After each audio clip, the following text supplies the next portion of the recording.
Hey guys, welcome back to the channel. This is story about What If Naruto x Apollo Percy Jackson Part 1. Before I start, please do support for more amazing content and comments for Part 2. Do consider to subscribe my channel and share my video to your friends and check out the description as well. Let's start the video. Idiotic son of the squid, Mr. D said as he sipped his grape juice. Dealing with Poseidon's son was a headache, especially one who constantly decided to jump into a pit of trouble for the fun. Sorry Chiron, but there's nothing more I can do. The god smirked at the expression of annoyance and frustration on the trainer of heroes. After so many losses at the card table, it was worth making the centaur miserable like he was without his alcohol. And it showed on his face. Can you please take this seriously? Chiron asked as he tried not to let his emotions out on the god before him. The centaur's tail flickered back and forth as his emotions waged under his skin. Jackson left without permission to join a quest that our residential sea demigod is like his father. Besides, Lieutenant Nightshade may straighten him out, commented the lazy god before he burped. Wiping his mouth and then his shirt, Mr. D straightened up in his seat. We both know that prophecies will be played out the way they're meant to. For good or ill intentions, Percy Jackson was meant to go on this adventure by the fates. Most likely only because they got drunk on wine again during a rave or whatever mortals are calling those parties. Huntress Phoebe was chosen by Zoe, and as she explained to me before she took off, this is a land without rain. Nodding his head, the god snapped his fingers, causing the deck of cards to shuffle. I doubt it. There is only one geological feature described as such, and I doubt Apollo or the fates will allow such a literal description of an event that will take place. Silence filled the big house as the two immortals' thoughts about the questions surrounding the quest and of the goddess of the hunt. The sound of the shuffling cards, the chimes and distant voices of the campers and the hunters filled the room. Out the window, Chiron could see the camp and its inhabitants. He knew every one of those who called this place home and many of the hunters.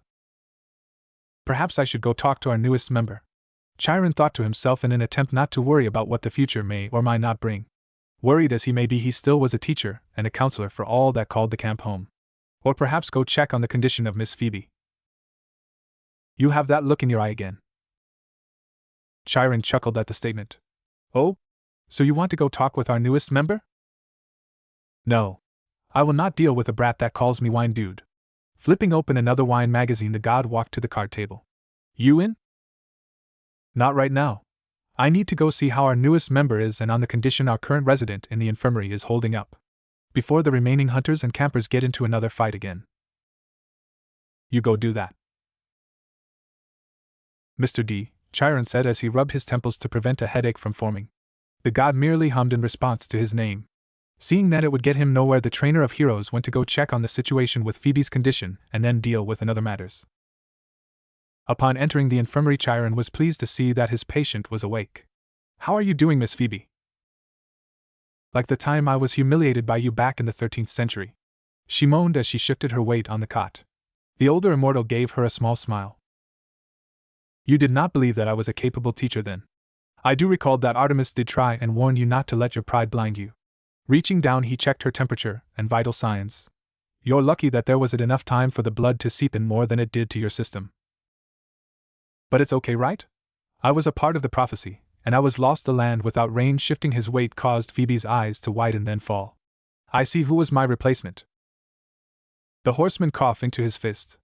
Initially Zoe did not want a fifth member, but apparently fate had other plans. Phoebe smiled. So? I'm guessing it wasn't a hunter, but there are plenty of demigods in the camp. Mr. Jackson took it upon himself to be the fifth member. Silence filled the infirmary as the huntress took in the words. However, instead of randomly cursing the fact that her mistress was to be saved by a boy, she only groaned and reached for something in the shadows. After feeling around for a moment, she brought out a book. I only read a bit, but it explains why he was in here, she said as she handed the object to Chiron. It was a book with a silver hardcover with a title that read from the other side in orange and yellow writing. I found it over on the bookshelf. I've never seen it before. Looking at it, Chiron could tell that it wasn't one of his collection of books he placed for reading for recovering demigods. Flipping it over, he read the writing on the back. When her fight with Atlas is interrupted by Luke using the power of Kronos, Artemis, goddess of the hunt and moon, finds herself in the apartment of a familiar whiskered blonde.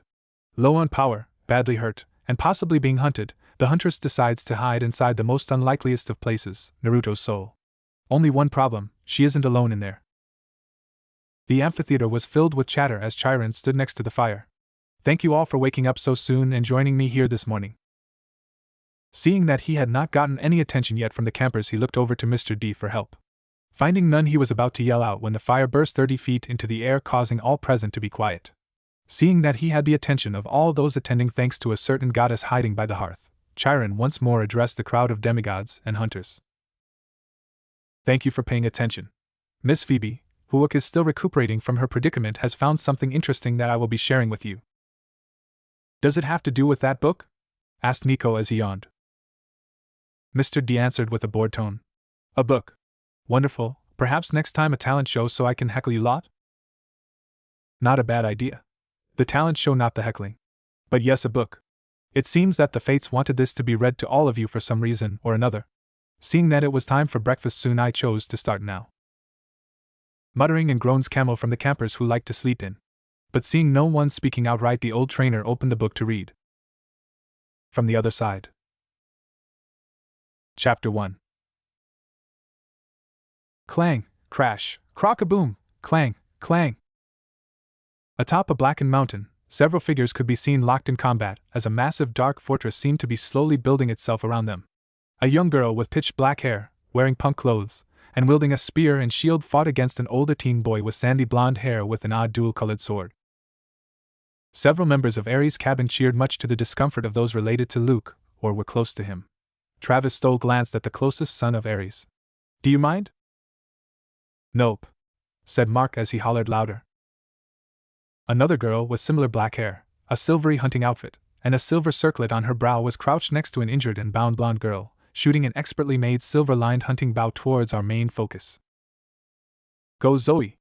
Cheered a random huntress.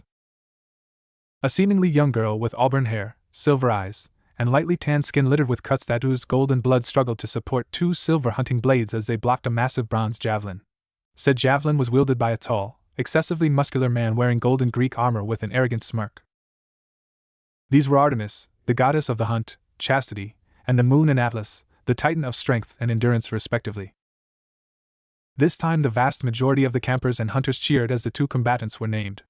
Even Mr. D had one of those foam hands on that red Go Sis. On it that he waved unenthusiastically as he paged through his magazine from Paris. Do you now see the futility of your actions now, little goddess? Atlas asked in a mocking tone as he slapped away an arrow that got close to his head and began to slowly apply more pressure. Artemis didn't verbally respond. Instead, she broke the blade lock and used the momentum to slip past his guard and slash at his back, withholding a groan as her weapons barely cut into his armor. Soon you and your little companions shall be nothing more than a memory, a really bloody memory. Boo! Less talking, more slaughtering. An Ares voice rung out from within the crowd. He emphasized this with a grazing blow of his spear, making a long, shallow cut along Artemis's arm. Damn it, I don't have enough time. I doubt Poseidon's son can hold the sky for much longer. Artemis thought, briefly glancing behind the Titan to see a boy with spiky black hair and seafoam green eyes as he struggled to literally hold the sky in the air. And then he was crushed, letting the sky fall and destroy everything miles around. The end. Mr. D, I would appreciate if you keep those sorts of comments to yourself. The god grumbled as he went back to his apple juice. A satyr poured for him. Seeing that the god was silenced, even for a moment, the trainer of heroes went back to the book. She knew that it was only a matter of minutes before the weight became too much for him, and he was crushed.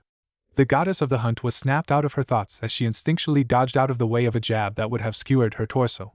Don't you know better than to get distracted during a fight?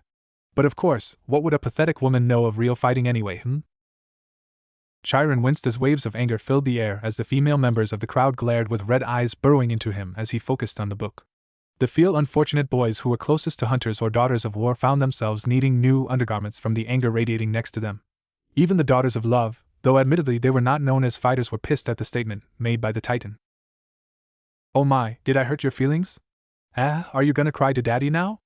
Atlas said in a mocking sad tone as he smirked at the suddenly immobile goddess. Snap! Faster than the mighty Titan could even blink, Artemis was right in front of his face with her now brightly glowing blades lodged deep into his shoulders, her face set into one of cold fury, as she then proceeded to slash and hack at every bit of exposed flesh she could reach. That's my girl, came an excited feminine voice. Make your mother proud and show her that you're the better child than Iapetus' boy. A sea of eyes turned towards the voice. There, standing in the archway, was a tall blonde woman who wore a silver dress that slowly transitioned into gold from the top down. Seeing who it was, Mr. D groaned and covered his eyes. "It is an honor, Lady Leto," Random Hunter number 2 said as she recognized the mother of her mistress. Whispering broke out as the name was slowly processed by the campers. The Titan mother of the twins smiled. "Thank you, dear. I got a message from Hestia about some sort of story?" "P. Snow found it in the library we have for those who are in the infirmary," Mr. D said as he looked at Chiron, who was shuffling on his hooves nervously. "The last time the Titan was at the camp was in Spain. Are you sure that you'll be safe here?" "I won't tell if you won't." Mr. D thought about it. "Meh, doesn't bother me. Go sit with the brats." Smiling a smile that was similar to Apollo's and Artemis's, the Titan walked over to a free spot on a bench. It was a coincidence that Phoebe was next to her, shivering in a blanket. Steaming a cup of tea, Leto handed it to the girl to help her recover before making herself one to enjoy as the story went on. "Gah! Damn bitch! Get the fuck off me!" Atlas screamed as he tried to pry the pissed goddess off his face, only for his hands to get repelled with wild stabs and slashes whenever they got near. Finally having enough, he changed tactics and barreled straight through several walls and then body slamming head first into the floor, creating a moderately sized crater. "Go Auntie Artie!" called out Lee Fletcher for his father's sister. "Don't call her that," chilled the hunter. "Don't call her what? Auntie or Artie?" "Artemis. You should know that she hates being called that." "Still haven't answered the question, Kowalski," Lee teased before ducking under a pebble that was thrown. Slowly getting back to his feet with a sneer as the wounds across his face swiftly healed shut, the general raised his weapon high to strike at the dazed goddess. "Enjoy the taste of oblivion, you little by GHH.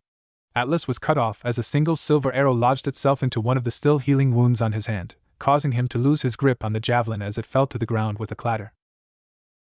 "Girl, I was going to save you for last, my traitorous offspring," he growled out as he slowly turned towards the bow-wielding girl with a snarl. "But now I'm gonna rip you limb from limb, odd Gaia, damn it," he howled as Artemis lodged her blades deep into his back.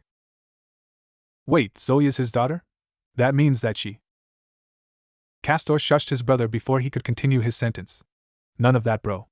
It's only a story after all." Caught by surprise, he was unable to resist in time as she shoved him towards the struggling boy. Realizing what she was doing, the Titan's power flared as he tried to stop himself before it was too late. Having none of this, Artemis funneled her energy into her arms and pushed. "Lady Artemis! Look out!" Head snapping in the direction of the two shouts, the goddess was just in time to see the blonde boy just a few feet away with his odd sword descending towards her head with a sickly yellow glow. Pulling one of her knives free, she raised it up just in time to block the blade a mere inch from her head. "You shall not stop us! Olympus shall fall!" the boy yelled as the glow around his sword brightened dramatically. Artemis's eyes widened dramatically as she got a good feel of the energy that the blade was giving off. "K. Kronos." The camlers shivered as a cold breeze came from nowhere from the mentioning of the Titan King's name. The fire flickered dark shades before glowing with warm colors after several seconds. Knowing how dangerous her grandfather's power could be, the goddess was about to pull her blade back when a bright light suddenly blinded everyone in the vicinity. When the light cleared, Atlas was lying face first in the ground with the sky on his back, the boy that was just in his place not too far away gasping desperately for breath, and the blonde boy stood with his blade embedded into the ground. Artemis was nowhere to be found. A frenzy of excited chatter arose from the crowd as they all come to debate about what happened to the virgin goddess. Only Mr. D, Hestia, who was tending the fire, Leto and Chiron did not join in. Giving a sharp whistle, the centaur got everyone to calm down. Meanwhile, today sucked, a short boy with spiky blonde hair, sapphire blue eyes, tan skin, and 3 whisker-like markings on each cheek groaned as he marched into a small apartment. Kate Gardner hummed and stroked her chin. "He's cute." "Yeah." A daughter of Athena agreed with her. Slamming the door shut behind him, he shuffled across the room and flopped into a small recliner with a tired sigh. This was Naruto Uzumaki, 12-year-old orphan, prankster king from hell. "We resent that," Comnor and Travis yelled out as they took badges from their pockets. "These are first place prankster of the year ribbons, and we're the only ones with them for 3 years running." Self-declared future Hokage and current failure of the Ninja Academy. For the second time now, he had failed the final test because he still couldn't preform a Bunshin no Jutsu, the most basic of clone techniques. "Hey Malcolm, what's a Bunshin or whatever it's called?" called out a child of a minor god. It's not Bachun, it's Bunshin, a Japanese word, Jack. Oh, but still. I'm not Japanese, and just because I'm a child of wisdom doesn't mean I know everything. Once I know, I'll tell you. Or if you were paying attention, you would know it's some kind of cloning spell. Stupid jutsu, why doesn't it ever work for me? He wondered aloud. No matter how much he practiced, no matter how long he trained, that jutsu would always turn out a flop whenever he attempted the technique. The best he had ever gotten was a single dead-looking clone that would collapse immediately after forming. The worst part for him was how all the other students would laugh like crazy each time he failed, mocking and teasing him while he just stood there with a fake smile, declaring he would prove that he would be the best. He loved the attention, hell, he practically lived for it, but just once he wanted someone to pay attention because they were proud of him. Several demigods and demigods frowned at the passage. It felt a little close to home with how they weren't claimed or were shunned by the gods into a falling-down cabin for Hermes. A few hunters also had frowns as memories of their past before the hunt were recalled. Well, there's always tomorrow, Naruto thought with a smile as he stood back up. His apartment was small, only consisting of a living room with attached kitchenette, a bathroom, and a bedroom. It never bothered him though, it was his home and he was happy with the way it was. Right now, he was shuffling around the kitchenette, looking around for his favorite comfort food. That sounds lonely. Nico's voice ranged out as he shifted on the bench. It's better than the street, an ash-covered camper said as she cleaned dirt from her forging goggles with an oil-covered rag. Opening the cupboard, his smile turned to a frown as he saw only a single package of instant ramen sitting all by its lonesome. Grown great, have to go shopping later, Naruto grumbled as he grabbed the solitary package and set it on the counter as he got to work boiling some water. 5 minutes later, he was back in his recliner with a steaming cup of ramen in hand and a rare relaxed expression on his face as he watched a cheesy action movie on his small TV. Gently blowing on the ramen to cool it down, Naruto used a pair of disposable chopsticks to raise the noodly goodness to mouth. Eat something else or you're going to get sick, Michael said with concern. Just as he was about to take his first bite though, he was blinded by a sudden flash of yellow and silver light as a sudden weight fell onto his lap. When his vision cleared, he found himself looking straight into the silver eyes of a visibly stunned unknown girl as she straddled his lap. Snickers came from the Aphrodite cabin members at the looks of the hunters seeing their mistress in an interesting post-ion. Pretty was the last thing he thought before he felt a sudden jolt of pain in his neck and everything went black. Artemis looked down at the unconscious boy beneath her. She had knocked him out purely by reflex, but not before she had seen the surprise and confusion in his eyes as he looked at her. He had clearly not known who she is, so was likely not an enemy. He's lucky Lady Artemis is so merciful, Random Huntress number 1 said. Agreed, said Random Hunter number 4 through 9. That being said, where in Tartarus am I? She wondered as she looked around the small apartment with confusion. Attempting to focus her power into her senses, Artemis suddenly collapsed due to her exhaustion having caught up with her. Relifting herself off the blonde beneath her, the goddess's equivalent of adrenaline finally wore off and she felt her numerous injuries ache. Leto took out a camera and summoned an image of the described scene and took a photo of her daughter and her unorganized clothing on the unconscious boy, much of the discomfort of the hunters. Perfect blackmail for later. Her breathing became uneven, her vision started blurring, and her entire body trembled violently as realization finally hit her. She was almost completely out of energy, only having enough to barely keep herself conscious. With this came the harsh truth: she was entirely defenseless, badly injured, and in an entirely unknown area. Not to mention doing an interesting post-ion on a boy, Mr. D said with interest as he laughed. He was going to ask Leto for that photo, the things he could do to make the twins not let Zeus see it. I need to get somewhere safe to regain my strength before making my way back to Olympus, she thought as she tried to climb off the boy only to collapse again. Immature snickering broke out that the hunter's glaring did little to prevent, only make worse. Yeah, how in Tartarus am I supposed to do that when I can barely move? Artemis knew she didn't have the time to waste. It probably wouldn't be long before Kronos' followers sent someone or something to hunt her down while she was weakened. Think Artemis, think, she said to herself as she took a deep breath. You're wounded, exhausted, and probably being hunted, huh? So this is what my prey feel like, gah. Focus! I need somewhere to hide, somewhere to rest, somewhere nobody would think to look. Her thoughts ground to a halt as she looked down at the boy she landed on, an idea slowly forcing itself to the front of her mind. A son of Ares opened his mouth to speak only to have his sister Cassie cover it with a shake of her head. Now is not the time, bro. As a goddess, she had many abilities, most of which were linked to her respective domains. However, there was one that all gods she knew of could, but almost never did use. Desperate times call for desperate measures, I guess, she thought with a sigh while leaning down until she was face to face with the unconscious child. No, no, no, no, chanted Phoebe as the gears in her head clicked to what her mistress was planning. You should be honored, as you will be allowed a privilege that no man has ever had. She told him despite knowing he couldn't hear, before doing something that would make every one of her hunters have a heart attack. She kissed him. Far away on the other side of Lake Sound, early morning households jumped as shrieks of horror and joy filled the air. This is a nightmare. We must find Our Lady and prevent that boy from defiling her. By the fates, will why? Aren't you being a little melodramatic? Asked Mr. D as the hunters panicked. It's only a book. But it's the greatest gossip ever. The head of Aphrodite's cabin squealed as she forgot her name from the excitement. The moment their lips connected, however, her entire body glowed a bright silver and dispersed into particles that soaked into the boy's body. The only proof she was ever there being a few drops of golden ichor. End chapter. Chiron held up the book. I am not going to read this anymore. Boo. You can't do that. More. After a few moments he went in. Instead, I will pick a cabin from a jar and they will read it. The fates will choose who will read. And that includes Mr. D, Lady Leto, satyrs, nymphs and the hunters. That way everyone gets a turn. Okay? A chorus of yes filled the air.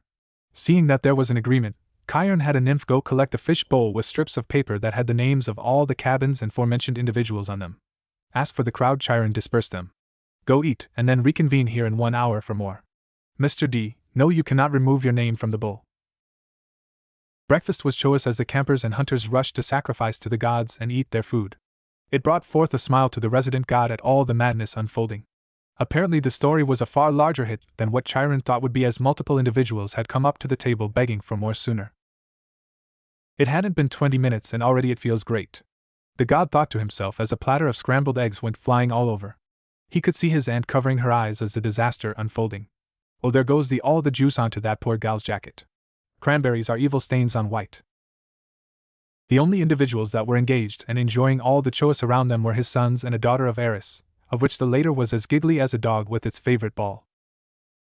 Perhaps you should see who will read now and we'll enjoy it as we eat, suggested Phoebe, who had taken shelter at the head table from the disaster of what was a meal. She winced as a hunter slipped on the dropped banana peel, causing her to fall face first in a daughter of Demeter's cereal. And stop all the fun, Fido? Asked Mr. D as an Aries camper began to assail the twins of Hermes with sausages and peanut butter bombardment, while the twins returned fire with boiled eggs and French bread toast. This is the most fun I've had in years. I'm glad this is entertaining, but perhaps she is right, Chiron began. However, before he could go on, a random pie hit his face with a loud splat. Leto whistled and looked away as the centaur's face slowly turned towards her as filling dripped down. She hadn't had this much fun in years, and the old hero trainer was being a stick in the mud. Wasn't me. Groaning, Chiron wondered if it was too late to be with his relatives, but shivered at the memory of them being so stupid. I see, he said flatly before reaching for a napkin that wasn't being chewed on by a satyr. Once he was done cleaning his face, the trainer of heroes blew his horn to get everyone's attention. It has come to my attention that I have made a mistake in believing that we could get through breakfast without issue. Mr. Nico, please. Weapons aren't allowed here at the tables unless it's for the games. So put away that slingshot. Yes, sir. A deflated Nico said as G set down the weapon and its load of jam. He had been aiming at a daughter of Apollo who had been using the shots fired to cover her bread as a faster way than doing it herself. Can we try again later, Victoria? Sure. But let's work on your aim before we do it away, she said to the boy as she took a bite. After a few chews and a swallow, she nodded her head. It's passable at least, kiddo. Shaking his head from the exchange, Chiron reached into the bowl. No complaints from anyone if their cabin wasn't picked. And after this chapter is over, all of you will help clean up this mess, including the hunters. I saw several of you lot being a part of the merriment of a mess. Get on with it then, Mr. D said as he stretched out his arms over his head. Let's see who the sorry person is. Lifting a piece of paper, Chiron read the name. Leto. The mother of Artemis grinned as she reached for the book. Oh goody. After finding out my daughter kissed a boy again after several hundred years and he looks like a mini Apollo. Worried looks were exchanged among the hunters as Leto began to read Chapter 2. Inside what appeared to be a dimly lit sewer tunnel, a swarm of silver particles collected until they formed the familiar childlike shape of the goddess of the hunt. Panting in exhaustion, Artemis slowly took in her new surroundings. Rather grungy for a child's soul, she commented with mild concern. Maybe depression or something? Wondered Castor before looking to his brother, who shrugged. Before slowly stumbling to the side of the tunnel and sitting down against the brick wall with a tired sigh, glad that the water her legs were submerged in appeared to be mostly clean. Focusing the absolute last of her strength, a light blue translucent aura formed in the air and started sinking into her body as she began gently siphoning the ambient energy all around into herself. Leto paused for a moment as Mr. D choked on his drink. Something wrong? Nothing, he said as he waved her off. Nifty fact, all living things had a soul, and that soul was practically a bundle of pure energy condensed into one spot. If one knew how and had the means to do so, they could harness this power in a variety of ways. In this case, Artemis was cautiously draining a small amount of this energy at a continuous rate from the boy to restore her own power as she rested. This was why other gods and goddesses never used this ability, as they found the idea of needing a mere mortal's power insulting and or blasphemous. And if what the letters said was true, old evil Gramps might be doing the same thing to restore himself. Worried Mr. D, sharing a look with Chiron, the duo recalled during the summer when Watson returned from the Sea of Monsters and told them about that sarcophagus. Imagine her surprise though when she was met with the veritable sea of energy emanating from the boy. Just my luck, a demigod, she thought. That was the only explanation she could think of for how a mere child had so much raw power overflowing from him. Please let it not be a son of Zeus, moaned Chiron as he had enough issues with Talia and Percy. A daughter of Hermes perked up from her meal. One of ours, maybe? Hermes? He could be, or he could be Apollo's or Athena's, said Random Hunter 2. She went on, I hope not one of Apollo's. He would not stop bugging Lady Artemis if one of his sons saved her. Shouted out a son of Aphrodite. Let her read so we can find out. What was odd, however, was she couldn't tell whose child he was, something she could do almost instinctually due to her being the goddess of the hunt, but simply chalked it up to her present state of fatigue. Deeming it not important for the time being, Artemis finally allowed her eyes to close as she fell asleep for the first time in 300 years. Mr. D blinked as all eyes were on him. What? We sleep too, if that's what you want to call it. Because of that, she missed both the aura around her gaining slight flecks of reddish purple and how a series of black lines started forming on the walls, pulsing with a vibrant blue light. Elsewhere in the sewer/soul's cape, the lines kept forming until they reached an unimaginably massive gateway. It was at least 4 stories tall and half as wide, and on the middle bars where the gate would open was a single piece of paper with the kanji 4CO written on it. Transitioning to the floor, the lines shot toward these bars and rapidly curled up until they reached the paper. When they made contact, the paper started glowing the same color before it gave off a sudden burst of light. When it cleared, it revealed a beautiful woman with vibrant red hair that reached her waist, violet eyes, and wearing a green dress with white collar and short sleeves. She looked around the area in apparent confusion until they settled on the glowing lines. In less than a second, her confusion turned to rage, her hair rising into the air in 9 waving bunches as massive golden chains emerged from her back and shot down the tunnel the lines originated from. Okay, then he's a son of Hecate then. Mr. D yawned out.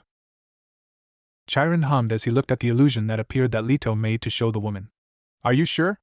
I don't recall her having red hair. Blah. Fine, you're right. Might be any one of the female goddess. Back with Artemis. The goddess of the moon was awoken from her slumber, as several golden chains suddenly wrapped themselves around her. Surprised, Artemis had no chance to try and break free before she was repeatedly bashed into the floor and walls until she lost consciousness again. The Ares campers snickered as they heard the passage Leto read. Their father would love hearing about that. Unknown amount of time later. Artemis's eyes slowly flickered open as she sat up with a groan. Sitting up from the shallow water she was laying in, she winced from a strong jolt of pain that shot through her skull. On reflex, she started to reach up with one hand to rub her head. Clatter. Only to freeze as she saw the golden metal chain now bound to her wrist. That looks like the chains Dad made to trap Zeus, said a child of Hephaestus. I thought they were lost. What in Tartarus? She mentally shouted as she looked herself over and found similar bindings on her other wrist, both her ankles, her waist, and around her neck. Hunters were quivering with rage at the mentioning of their lady trapped like an animal again.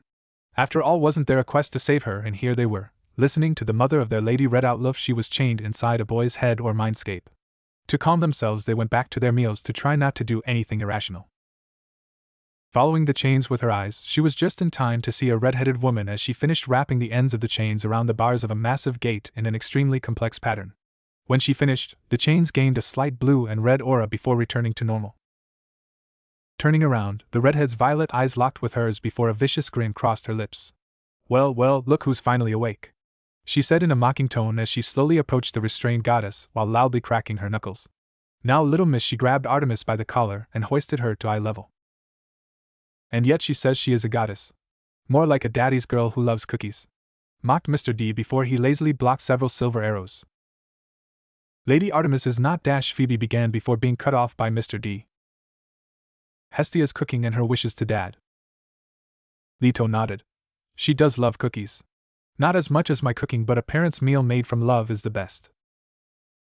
By the sacrificial fire, a small childlike figure smiled at Leto's words. "While I'd love nothing more than to pummel you until you answer my questions, such as what the hell you're doing inside my son's mind, I don't have that kind of time."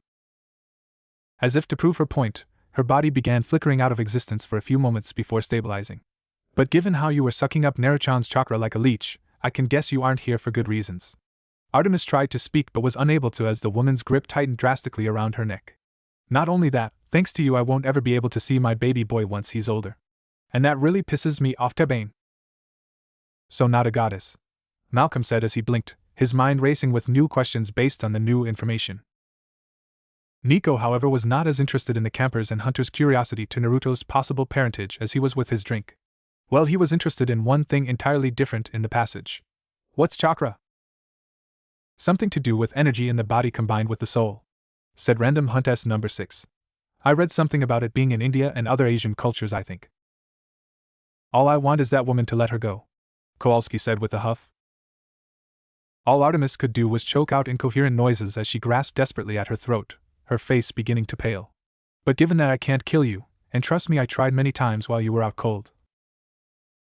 If she did, Artemis would never hear the end of it from Ares, commented Lee before waving his hand to get more of his favorite eggs. Sunny sighed up. "I won't let her," Mr. D admitted without shame. "I did the next best thing," the redhead explained as her form started flickering at a much more rapid pace. "I hope you like it here, 'cause you're going to be staying for a long, long time." As soon as she finished speaking, the woman faded away completely, allowing Artemis to fall back to the ground with a splash. For several minutes, all she could do was lay there with her hands at her throat as she desperately gasped for breath. When she finally did recover, the goddess slowly stood up on slightly shaky legs as her restraints jingled loudly. Looking down at said restraints, a look of anger crossed her face as she scoffed. "I may be weakened, but did that woman really think mere chains would hold a goddess?" she asked rhetorically as she started to pull at the chains with her godly strength. Zzzzzzzzzzjaya. She collapsed back to the ground in agony as the arrangement of chains lit up like a Christmas tree with red and blue electricity coursed up the bindings and into her body. Artemis writhed around in the water as the volts kept flooding through her for several seconds before tapering out. This left her on the ground gasping again. "Just like old Smith's chains.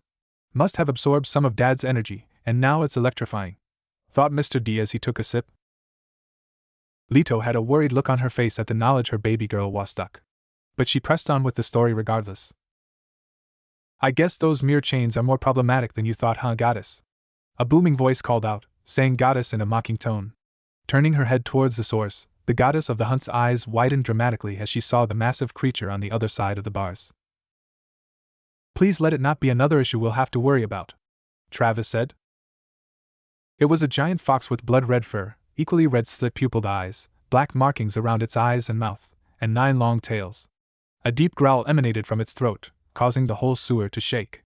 The whole thing would have been more intimidating though if nearly every inch of the fox wasn't restrained by chains many times larger than the ones on her. The body was held to the floor while its tails were pinned to the walls of the cage. "A cutie," said a daughter of Aphrodite in awe. Seeing the looks around her, she shrugged. "I had to do a report on mythology for Japan once. The kitsune is a popular figure in their myths." Not a myth, whispered a veteran hunter who was overheard only by those closest to her. Ante xpe ofie other ologiesmith erhe eroclay, said random hunter number 1. You aune ithi ale, it ye events bre anothere old way our way amfre eking re alye ofie ivilization k. What are you? Artemis asked in mild fright as she scurried away from the cage. She could feel the raw power rolling off it, and it was comparable to the mighty Typhon himself. You were saying, bro? Travis glared at his brother as he took a bite of toast. Me? I am the Kyubi no Kitsune, strongest of the Biju and pure hate incarnate. That is all you need to know, Nijen. It said blandly before seemingly going to sleep. Seeing as she probably wasn't going to get anything other than that, Artemis decided not to press her luck and chose to focus on gathering her strength instead. Placing herself as far as possible from the Kyubi, she found a small, raised platform that stuck out of the shin-high water that she laid down on. Can goddesses even get hypothermia? Wondered Mark, causing the Athena children to pause with their eat and wonder if the sun if Ares was smarter than he looked. Examining her restraints, she noticed as a trace amount of the red energy was seeping from them into herself. While this was giving her strength, she also felt a similar amount of her own power being drained from herself and released into the surrounding area, represented by a soft silver glow. Sighing in frustration, Artemis attempted to get as comfortable as she could on the slab of stone with the metallic bindings on her. Setting her head down, she drifted back into an uneasy slumber. Morning, Naruto's apartment. Naruto woke up with a yawn, rubbing his eyes tiredly as he sat up in his recliner with mild confusion. What am I doing out here? He wondered aloud, rubbing the sleep out of one eye as he looked around his living room before spotting the still turned on television as it played static. Oh, must have dozed off. If only he recalled his first kiss. Leto sighed disappointed. I could have asked how was my daughter as a kisser. Lady Leto, Chiron said slowly. Her handmaidens would probably prefer this than that. Spoiled sport. With that mystery solved, he stood and stretched the kinks out of his muscles before throwing away the now inedible cup of ramen with a sad look. Looking up at the clock hanging on the wall, he found it to be 8:27 in the morning. Well, time for a shower, then shopping. He thought with a grimace. At least I don't have to worry about school for a few weeks. Yon, what is all this racket? Naruto yelped as he heard the unfamiliar voice ring through his head. Who said that? He demanded as his eyes darted all over the room. Your conscience named Jiminy Cricket, called out a young member of the campers, causing many to sport a grin. Ugh! Stop with that yelling, boy, I already have a headache as it is, the voice said in an irritated tone. The hangover. Apollo was an arse to invent it because all his worshippers stayed too long to party with me. Mr. D-Face had a sad tint to it as it ruined all the fun of drinking. Hey! Don't tell me what to do! Naruto yelled as he continued to search all over the place for the source of the voice. Who are you? Where are you? What are you doing in my home? He demanded. You can stop looking, you won't find me anywhere, boy. And I said stop yelling. The voice yelled back, making Naruto cringe as the sound echoed through his skull. Seeing that you broke into his home, knocked him out, and then was stealing his life force to recharge, you shouldn't complain. Leto muttered under her breath, scolding her daughter. Fine, but at least answer my questions. And stop calling me boy, my name's Naruto Uzumaki and you better remember it to bail. Mindscape. Artemis's eyebrow twitched as she saw everything Naruto saw thanks to a large hologram-like screen floating in front of her. So that woman really was his mother, she thought as her hand reflexively went to her still bruised throat. Dad would love her, a child of Apollo said with a smile. She could be an Amazon mom, one of the hunters said as she poked at her remaining scrambled eggs. They're very proud of their children and are rather protective. Reality. Alright then, boy, Naruto grit his teeth, my name is Artemis. As for where I am, here's a hint, I know exactly what you're thinking. What I'm thinking? But that impossible unless you were in my head. Wait a minute, Naruto's eyes widened as it hit him. You're in my head? Exactly, the now named Artemis stated bluntly. Why are you in my head? Get out! Naruto yelled while gripping his head. Trust me, I would love to do exactly that, but I can't. Why not? Because it would require the smith to use a chisel and hammer to split your head. Old Zappy would tell you that. What did I just tell you about yelling? Naruto's jaw snapped shut just as he was about to yell again when he heard the dangerous tone in Artemis's voice. Also think when you're talking to me, otherwise others are going to think you're going crazy. Well, last I checked, hearing voices inside your head was a pretty sure sign of someone going crazy. Naruto thought back in a snarky tone. He's not wrong, sis. I doubt she can hear you, sir. Whatever you say, phony. Touché, but still, I highly doubt you want people noticing so. Not unless you want a one-way venture to an insane asylum, Artemis said, causing Naruto to grumble in reluctant agreement. Alright, you do have a point there, great, I'm agreeing with the voice in my head. Naruto groaned as he collapsed back into his chair. Congratulations, Naruto, you have officially gone crazy. End chapter. Well, that was a nice chapter. Setting down the book, Leto yawned. So who is next, Chiron? I hope one of my grandkids. Chiron checked the bowl. Athena's cabin. But after everything is cleared up here and chores are done, pick a member of your cabin to read, and everyone met at the burp. Mr. D had the decency to look sheepish. What? Not my fault he couldn't handle a few extra cans. The satyr who burped had his face hidden by a platter from the embracement at the comment from the god. Wasn't his fault he loved spiced tin cans. Campers, hunters dismissed. What are you doing? Chiron asked the wine god who was tapping away on a cell phone. The two primary immortals of Camp Half-Blood were waiting for the campers to come and take their seats. Only Athena's children were nearby in deep argument over which of their members would read. Leto was over by the hearth chattering with Hestia, discussing something that the centaur didn't want to eavesdrop. Mr. D looked up from his cell before dropping his gaze back down. Answering reviews. Reviews? What reviews? Reviews for what? For the reading, of course. Mr. D yawned as he texted. Mortals love a good story, so I'm positive that this will garner lots of reviews here. For instance, someone by the name of Habu2010 said, nice. Please continue. I was hoping Kushina will appear. I have no idea who this Kushina is or how she relates to the story. I didn't read the book before, after all, so I have no idea. Looking over at the screen, Chiron read a review that was posted. Sagely Taoist said, yippee, another chapter, and it is awesome as always. I hope the other gods and goddess will be joining soon. It would be hilarious to see their reaction. D? Are you sure that it was the story you're posting? Mostly. I've also added in our reactions so that it feels more funny. It's a trend that mortals are doing, and it's a great troll. Mr. Rio Skyron agrees with me. Yes, but how will others? I'm not going to answer. I'm not Apollo with his sight. Now let's see what else they said. Persis D. Uzumaki? Think he's related to that Naruto character? Maybe it's a common surname, or just he likes the sound of it? Chiron pondered as he read the review.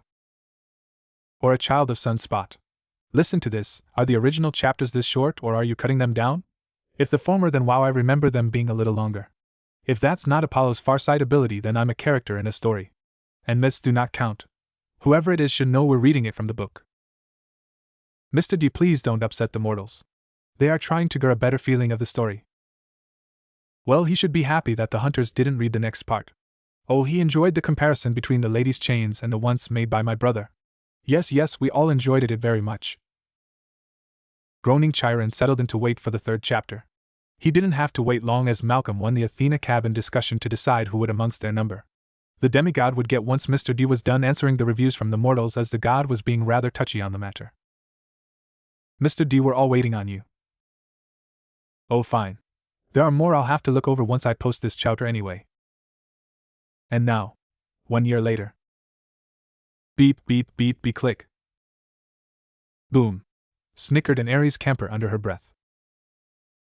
A lightly tanned arm shot out from under a bundle of blankets and smacked the beeping alarm clock. A soft groan replaced the irritating noise as Naruto's head partially emerged from the mess with half-lidded eyes to glare at the glowing numbers on the clock. He stared at it for a full minute before collapsing back onto his bed. Ugh, 5 more minutes. I know, whined a tired-looking demigod who was rubbing his eyes. Why can't we get those 5 minutes anyway? Don't bother trying, Naruto, you need to be on time for the finals today. Artemis's voice called within his mind, making Naruto groan again. Now get up. The hunters snickered as they each individually recalled Artemis getting them to wake up after a long day or night's work. Alright, I'm up, Artinichan. That shut up and killed the amusement of the hunters. However, it made Leto let out a coo of endearment to the boy. Oh, he called her big sister. How sweet. Now if only Apollo could do so. Naruto grumbled as he finally climbed out of bed. With the blankets no longer covering him and the fact he was only wearing a pair of boxer shorts, you could now see a few differences in his appearance. He was about an inch or so taller, his cheeks were a little less chubby, and his musculature was more toned and slimmer looking. Definitely more mature yet slightly feminine, noted an Athena camper. Must be a side effect of Artemis being inside him. A child of Aphrodite narrowed her eyes and thought. Would her present in him make him her child? Or at least take on more of her characteristics and skills? The hunters all paled along with Mr. D and Chiron. However, the most noticeable changes would be to his hair and eyes. The former was from the streaks of auburn cropping out here and there, and the latter due to the multitude of silvery flecks now in them, giving his eyes a literal sparkle effect when in direct light. That's pretty, Phoebe said as imagined what it would look like in real life. If only. If only what, dear? Asked Leto with a grin as she stood up next to the hearth. Would it be you wish to see what is going on as well hear it from the speaker? Phoebe blinked in surprise. Leto grinned brightly as she looked at the hunter. Well, don't worry as well you can. Ta-da! With a wave of her hand the flames in the hearth jumped up higher and shifted in colors in a frenzy. Slowly all eyes watched as an image appeared in the flames. A blond boy appeared on his bed yawning with eyes glittering. Oh! Came a chorus of voices. Stretching his arms with a yawn, Naruto slowly stumbled out of his room and into his living room where he was greeted with the sight of a fair-skinned, black-haired, black-eyed, color-not bruise. Rare and pretty, a satyr said with a hum and sigh. He often found the children of Aphrodite over the last 3 decades as a seeker. He had picked up a few things to get their attention and not upset them over not looking fashionable. Woman wearing a bluish-black kimono with white trim reading a small scroll. She was sitting on one side of a new-looking love seat sat in front of television along with an equally new coffee table that had 2 plates of food sat on it. Pollux took a sip of cola. Very sitcom. A mix of Western and Japanese styles. Dear old dad would know a lot about sitcoms. I swear Apollo pitched the Brady Bunch based on our lives on NT Olympus. Mr. D noted with an eye roll. I thought it was based on the camp. Random Hunter number 2 said. You say something? Upon seeing her, Naruto instantly perked up before quickly rushing over and hugging the woman tightly around the waist. Morning Shizen-ichan, he said excitedly as the now named Shizen looked down at him with a smile, while she rolled up her scroll and returned the affection. Morning Naruto, how are you and your roommate doing today? She asked somewhat hesitantly after they separated while pointing towards her own head. He's not crazy and I should know, grumbled Mr. D. All he has is a giant fox and a goddess in there. Lord Dionysus, a nymph slowly spoke as to choose her words carefully not to offend the god. Perhaps that is why. Humph. As soon as the words left her lips, Naruto's eye color suddenly shifted, changing to almost pure silver with flecks of blue. I do have a name Shizen, I'd appreciate if you'd use it. Artemis's soft but strong voice came out of Naruto's mouth. It's creepy to hear her voice coming out of a boy's mouth. A creeper out Kowalski uttered. Leto snickered. How do you think the story of Peter Pan came from? Sorry Artemis, still getting used to all of this. Yep, she knew about Naruto's other soul roomie. How? You may ask. Well, that would be for the same reason she's in Konoha and not wandering around the elemental nations with Tsunade, the legendary sucker Senju. Malcolm double-checked his eyesight. Why does this chapter seem to think I know why this is important? Magic, Chiron said lamely. But sir, it's not. Magic. That, or do you really want to interrupt the story for a minor detail? With that the son of Athena went on as the flames went on showing the scene being played. You see, it turns out housing the goddess of the moon inside your soul while some of her power is gradually being dispersed into your body has a few side effects. The hair and eyes were again the most obvious of them, but there were more less obvious but problematic issues. His muscle development was becoming more lean and compact, thus giving him a slightly feminine figure. Didn't we mention or at least talk about this a few minutes ago? A daughter of Demeter noted. Yep, came a reply from a hunter. And it was now a bit harder for Naruto to read as the kanji in books or scrolls would seem to become slight distorted for him. He's becoming a demigod child of Artemis? I'm gonna be a grandmother. Leto cheered loudly, causing the Stymphalian birds in the forest to flee. Looking around, she blinked before looking at the children of Apollo. I do care for you all. We understand, Lady Leto, a depressed son of Apollo said with a frown. Dyslexia and kanji together sounds horrible, said one of Malcolm's half-sisters. The most prominent issue though was how the blonde redhead, Auburn is a reddish-brown, now felt completely restless and energetic at night, making it impossible for him to sleep no matter how hard he tried. Random hunter number 8, who was the only hunter still paying attention, shivered. Worse hangover staying awake during the night and being asleep when Apollo is in the sky. It got so bad that it was only a matter of time that it drew attention, specifically from Naruto's favorite teacher Irika. Dolphin? I love them and I can't believe old Saltbeard gets them in his court. Whined the god of wine. 10 months ago, Shinobi, Ninja, Academy. Irika was a young man with darkly tanned skin, brown hair, and a long horizontal scar going across his nose. He was also a very dedicated teacher who cared deeply for the well-being of his students, especially given the profession they were training for. It was because of this that he didn't tolerate slacking off of goofing around from his students while they were in his class. Chiron smiled. As a fellow educator, I can say I like him. So when he saw the trouble student, class clown, and resident prankster of his class. Not us, chimed the Hermes cabin twins' heads as one. Travis went on, but we would love to meet him. Naruto, with his face planted firmly against his desk while softly snoring during his lessons, again. He was understandably a bit upset. Like every child of Hypnos, groaned the centaur. But we like sleeping, came a call in the group of demigods. With a vein bulging on his forehead, he marched across the classroom while ignoring his other students whispering and snickering at the blonde's soon-to-be misfortune. When he got to Naruto's desk, he slammed his fist onto the boy's desk, making him shoot back up with a start. Naruto! How many times have I told you not to sleep in class? You need to take this seriously. Irika started his scolding strong but trailed off near the end as he got a good look at Naruto's face. Dark bags sat under his eyes, his face was pale, and overall looked ready to pass out again any second. Sorry Irika-sensei, I'm just having some trouble getting enough thump just like that. Per Naruto. Cooed a daughter of love. Your complexion is going to suffer the longer you go without rest. Present. At first Irika had thought Naruto had just been overworking himself and had told him off later for doing so at the nurse's office, despite the blonde claiming otherwise. It wasn't until a few days after that incident that he started to believe his student when he saw Naruto not only still sluggish and exhausted in class but stopped pretty much everything he usually did. No pranks. Connor whimpered. No ditching class? Travis paled. No hanging out with Kiba, Shikamaru, or Choji. His seemingly endless amounts of energy he was known for just seemed to be gone. The final nail in the coffin was when he missed going to Ichiraku's when they had a completely free ramen eating contest. EW. Who would eat that? A dryad said as she shivered. A nymph shrugged her shoulders. People from Japan or college kids? Some of my relatives out west had some before. It's still gross. After that, Irika wasted no time bringing the matter to the Hokage, Fire Shadow, Hiruzen, the leader of Konohagakure, village hidden in the leaves, and Naruto's grandfather figure. Not even an hour later, and Naruto found himself in a hospital room as several tests were being done on him to figure out what was wrong. They even had some weird guy with long white hair and red marks on his face examine his stomach for several minutes while he channeled chakra for some reason. What's with the clown? Asked a rather fat satyr. No idea, said one of the cleaning harpies.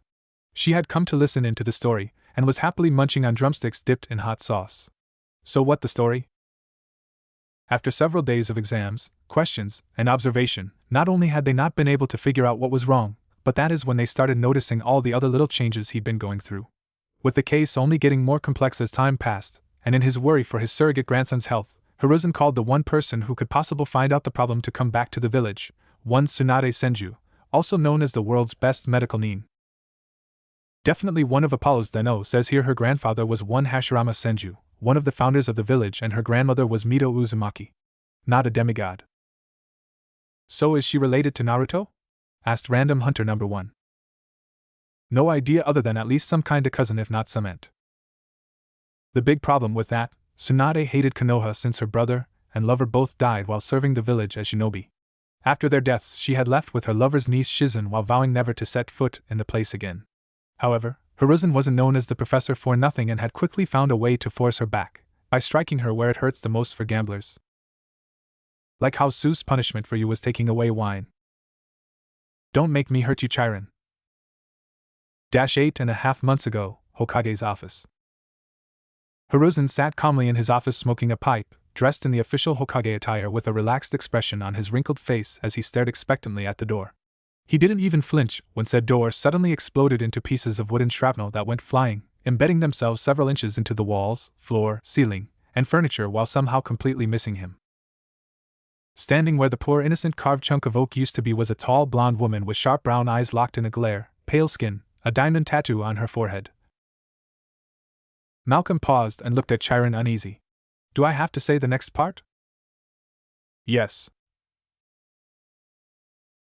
The demigod then turned to the hunters. Promise not to shoot me? If you don't start reading, Phoebe said slowly, then we might. Whatever it is, we know that you're just the reader, not the author. Gulping, he went on with sweat drops forming on his brow. And a ridiculously large bust, bow chicka bow wow. God damn it, Tucker, this is the wrong story. Dude, as long as there are hot ladies around, I'm always in the right story. Facepalm. Perverted author. Probably. Or not so phonic. Mr. D said as he ogled the woman. Damn, those are huge. She wore a short gray kimono with blue edging, short blue pants, and a long green jacket with the kanji for gamble inside a red circle on the back. Standing behind her with a nervous and apologetic expression was none other than Shizen, still wearing the same outfit, only now holding a small pig in her arms. Bacon for later, yum. Mark licked his lips at the sweet taste of crispy made bacon. Hiruzen! The woman yelled as she literally stomped into the office with the force of an elephant, shaking the whole building and leaving spiderweb cracks under each foot. Why the hell did you freeze up my bank accounts and force me to come back here? She demanded, slamming her hands so hard against his desk that if it wasn't for the reinforcement seals on it, the whole thing would have been turned to splinters. Strong, noted Leto with a nod. Might be strong enough to challenge him when he was mortal. I promise it is important, Hiruzen said in a calm, even tone, not once faltering under the wrath of his old student. There is an odd medical case that needs your expertise to figure OU. No! Tsunade cut him off. There is no way I am helping this kami-forsaken village after all that it has taken from me. Hiruzen sighed at that while rubbing his forehead in annoyance. Tsunade, it has been almost 30 years since Dan and Iwaki's deaths, you need to. Mr. D chucked his tongue. Okay, not the smartest thing you can do, Gramps. He was cut off once again, this time from a fist heading towards his face. Don't you dare say there, GH. Tsunade had started to yell again, only for her to be cut off this time when Hiruzen stopped the punch cold by catching her wrist. Then, with blinding speed, the seemingly harmless old man struck her several times in the torso with Hyuga-like precision and speed using his free hand. Stunned and gasping for breath, the blonde woman was left completely defenseless to the chop against her forehead that sent her stumbling back until she fell into a chair that appeared behind her in a puff of smoke. I want fight him, called Put a child of Ares.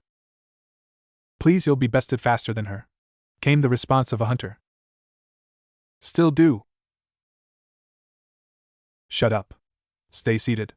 Listen, Hiruzen said sternly once she recovered, fixing Tsunade with a fierce glare and wave of killing intent, that froze her in place.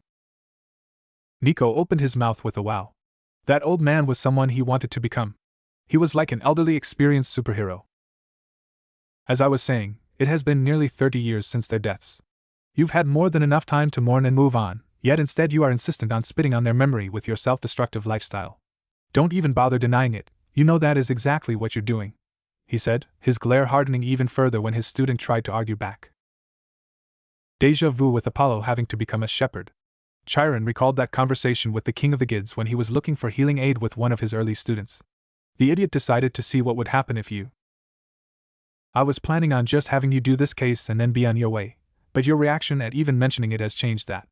It was true, all he wanted was her to find out what was wrong with Naruto, and then she could leave. However, looking at his former student sitting before him, the old man decided it was finally time to put his foot down on another matter while she was here. From now on, you are considered an active kunoichi and your Sannin travel rights are hereby revoked. You will also be required to go see a therapist on a regularity of at least once every 2 weeks. I hate therapy. Ruins all the fun. Mr. D grumbled as he ate a slice of cake. What's the point of being the god of madness if no one goes crazy? If you try to leave for anything other than an authorized mission, I will not only have the Senju accounts liquidated and the money dispersed to the various clans of the village, but also have you marked as a missing nin. What? You can't do that!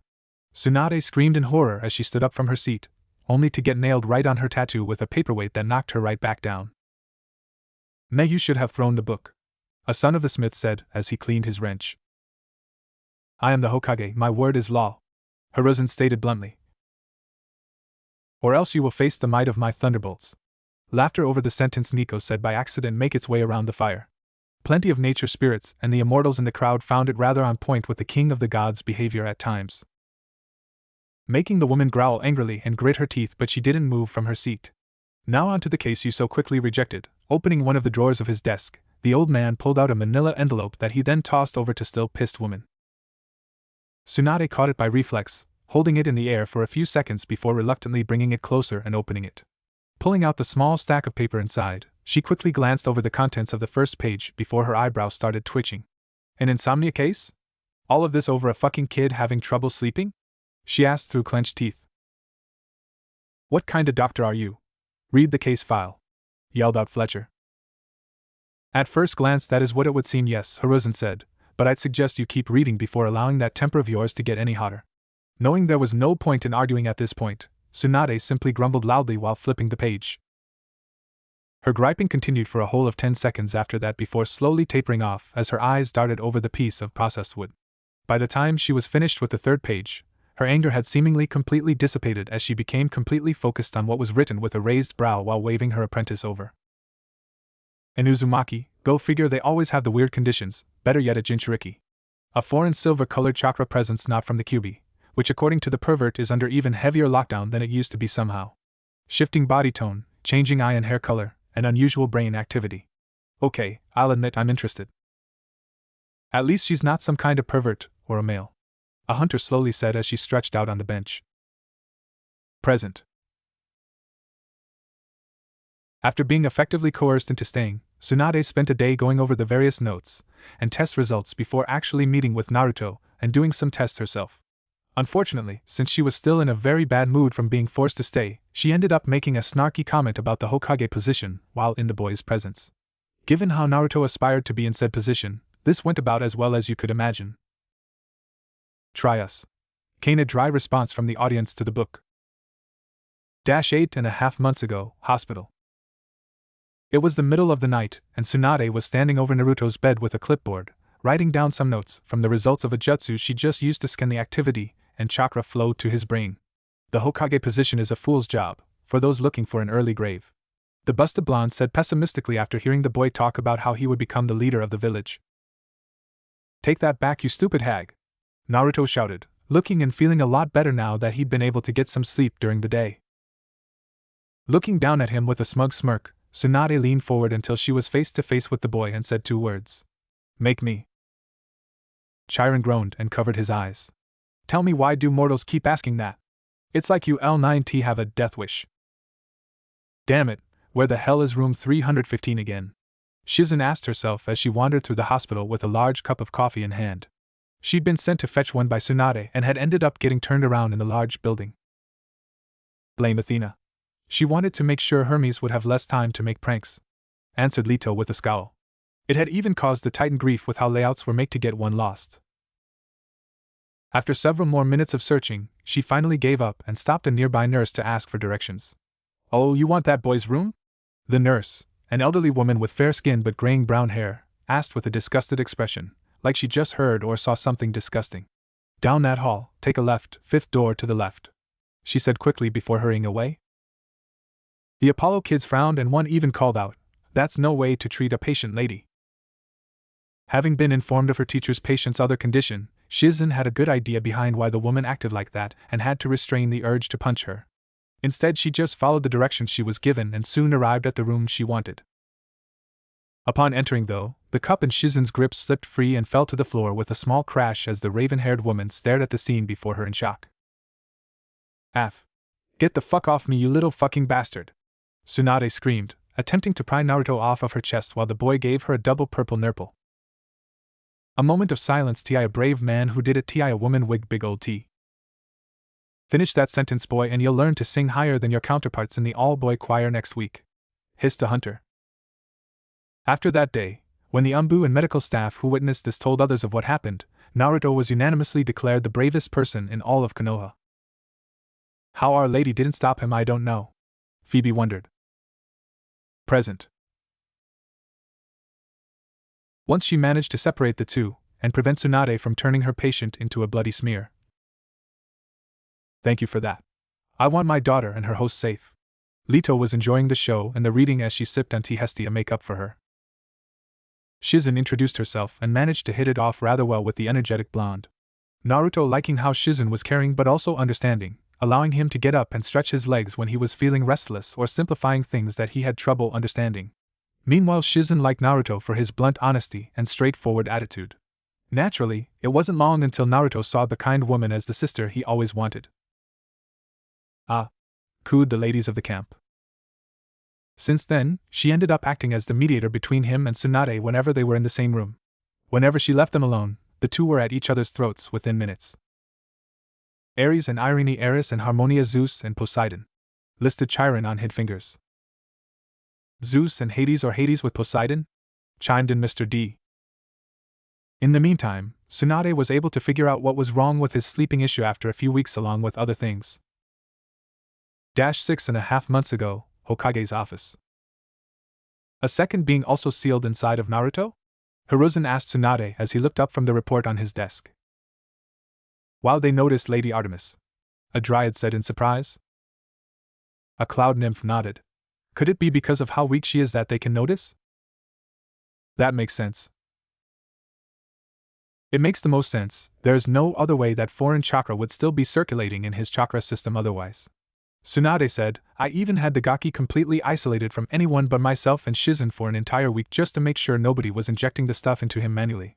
While she spoke, the blonde pulled out a specific sheet from the report for the Hokage to see. Not only did it remain consistent, the amount circulating has actually been increasing, roughly by an estimate of 0.05% every 3 weeks. Wasn't there a story about how a baby was dipped into fire by a Giddis and turned into a demigod? Asked the son of Athena to Chiron. I'll have you check my records. I may be good at my job, but I still forget things. Hiruzen's brow furrowed at this as he read over the data. Is there any way to get rid of it or stop it from getting worse? He asked, only to sigh when Tsunade shook her head. Coffee. A hunter stated with a nod. Lots of coffee. Not unless you want to seal off his entire chakra network, Tsunade said sarcastically. Besides, at this point it's doing him more good than bad. How in Kami's name is making him unable to sleep good? Hiruzen demanded sternly.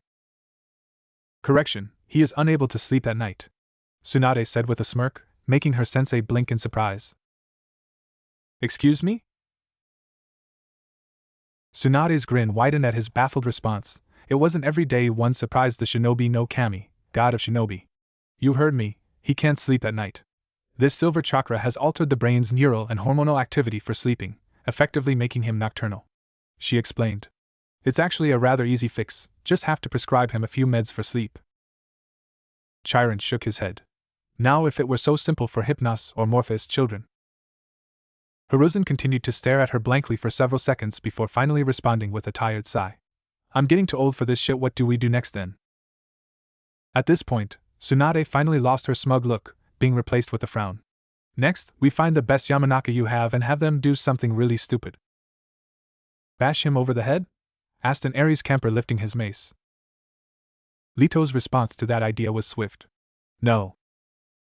You honestly don't mean? That's exactly what I mean. Few hours later, hospital. Just for the record, this is by far the stupidest thing you have ever asked me to do. One Inoichi Yamanaka, head of the Yamanaka clan, said as he stood inside a hospital room with Tsunade, Hiruzen, Jiraiya, white-haired man with red lines on face, and a very heavily sedated Naruto. You want me to send someone into a Jinchuriki's mind? Into the Kyuubi Jinchuriki's mind? Bashing his head would be safer, Mr. D said when he finished his cola. Leto gasped at the younger immortal and would have trolled him if not for the fact he went on. Clearly the boy has issues 11 without Artemis inside him. More people inside his head might kill the poor lad. Or he'll go insane. I don't know which. I would like to see what happens, but it could hinder or harm Artemis' safety. Those closest to the goddess all went white with terror from the truth in the mad god's words. Not just someone, me? Tsunade said, We need to find the source of that unknown chakra, and the only way we're going to be able to that is from within the Gaki's mind, where the spiritual half of the seal resides. Or at least that's what the pervert says. She finished while jabbing her thumb at Jiraiya. Phoebe summed up the thoughts of her sister hunters. Keep away from our mistress. I told you I'm not a pervert. I'm a super perv crash. Whatever you say, I just want it to be known that I think this is a very bad idea. The blonde man said, ignoring the twitching man in the wall. Such a nice lady. A smiling Leto said, even as her eyes were like obsidian as she stared at the image of the strange man. While going through a quick string of hand seals and placing a hand on Tsunade and Naruto's shoulders. Main Dobodai Retenso no Jutsu, mind-body coil transfer technique. Noted. Was the last thing Tsunade heard from Hiruzen before everything went white. Mindscape seal. Artemis sat on her little platform with a bland look as she patiently waited for her company. Just because Naruto wasn't conscious doesn't mean his senses stopped working, so she was able to hear everything that had just been discussed. Sure enough, not even a minute later Tsunade's form appeared in a small flare of blue light, facing away from the seal.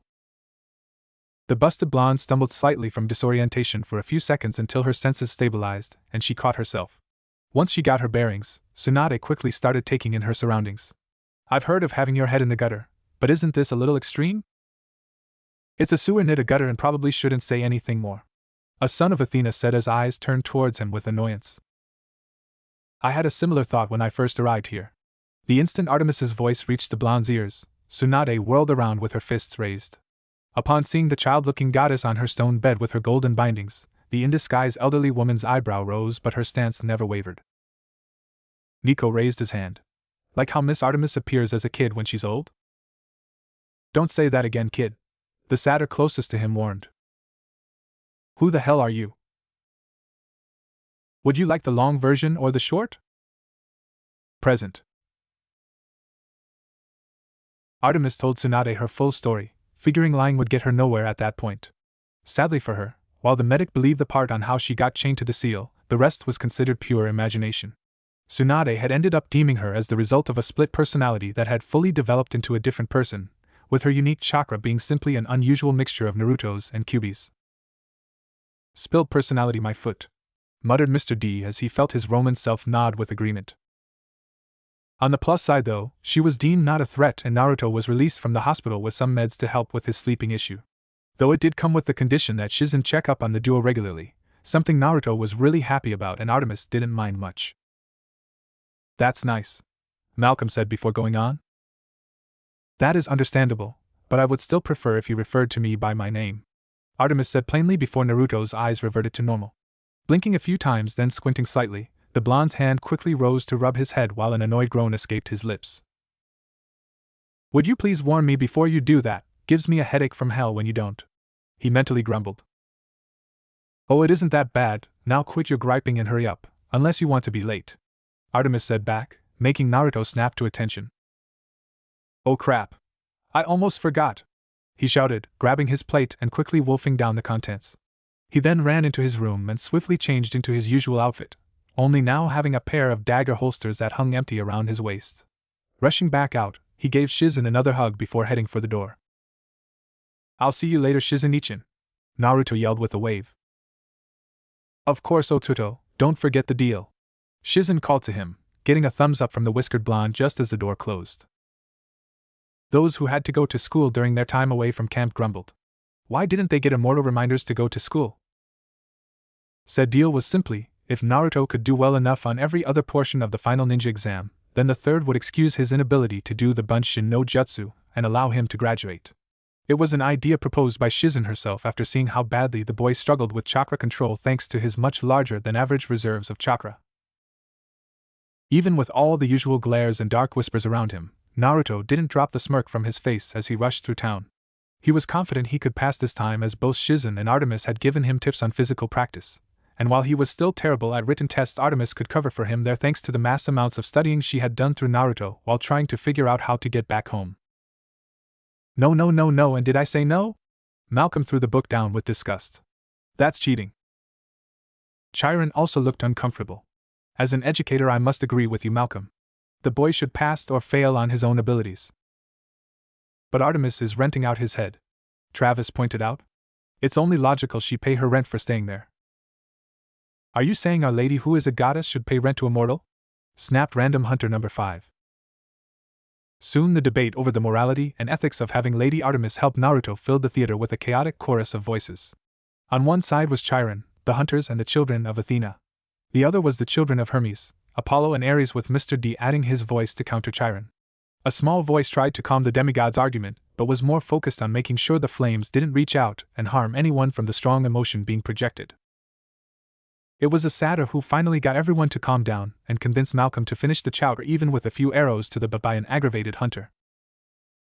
Speaking of which, ever since she'd taken a look at a map of the elemental nations, the goddess of the hunt had the feeling she was much farther away from home than a simple boat ride could cover.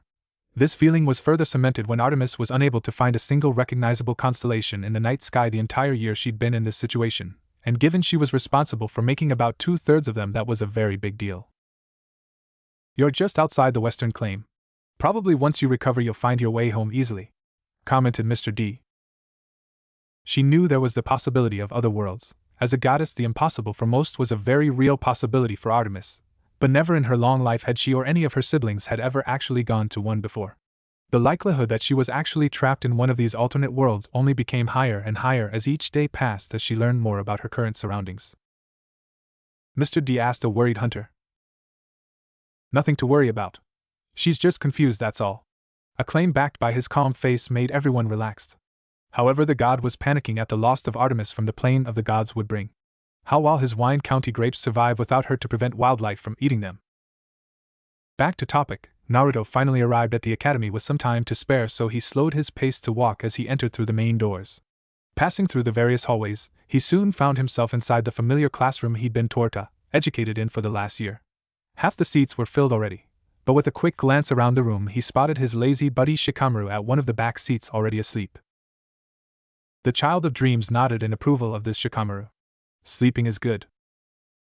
Taking a seat next to him, the ponytailed boy briefly opened one eye a quarter of the way, just enough to confirm who was next to him before going back to sleep. Not long after that, Choji, a plump boy with a kind heart, and Kiba, a feral-looking boy with red tattoos on his face and a small white puppy in his arms. I like him, Mark said with grunts from his half-siblings.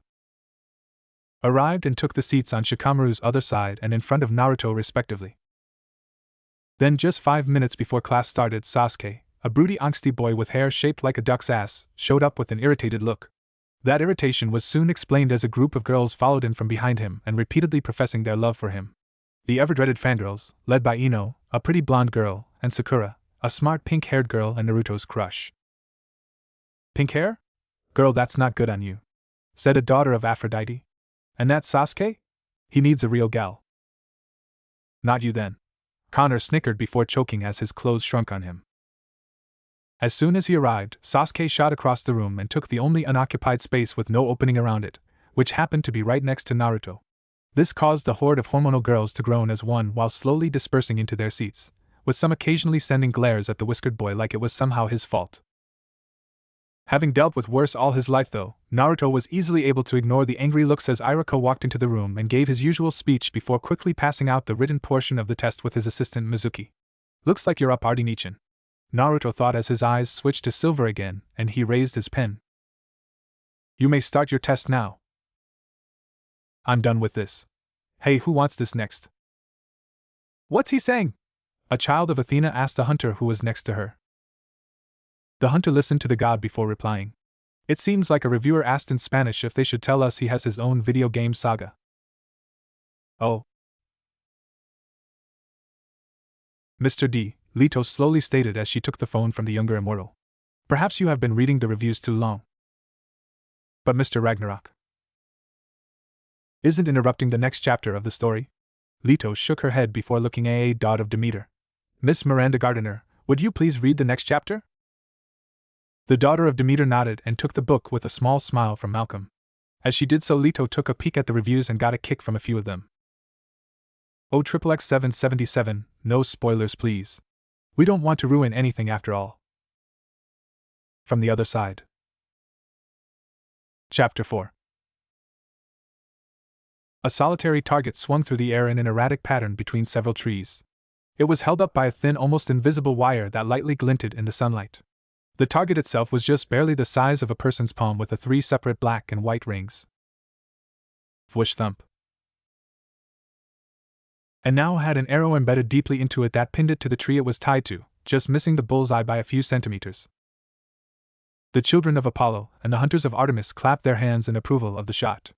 A target that was moving was harder than a stationary one after all. Meanwhile, a little over 200 yards away, Naruto gave a small cheer as he lowered his arms. He was wielding a plain wooden bow that Artemis had helped him make, and a quiver of arrows rested against his thigh. He was still wearing the same clothes as earlier, the only difference being a blue headband with a metal plate depicting a stylized leaf wrapped around his noggin. "Don't you mean snail?" called out Travis, causing his brother to laugh.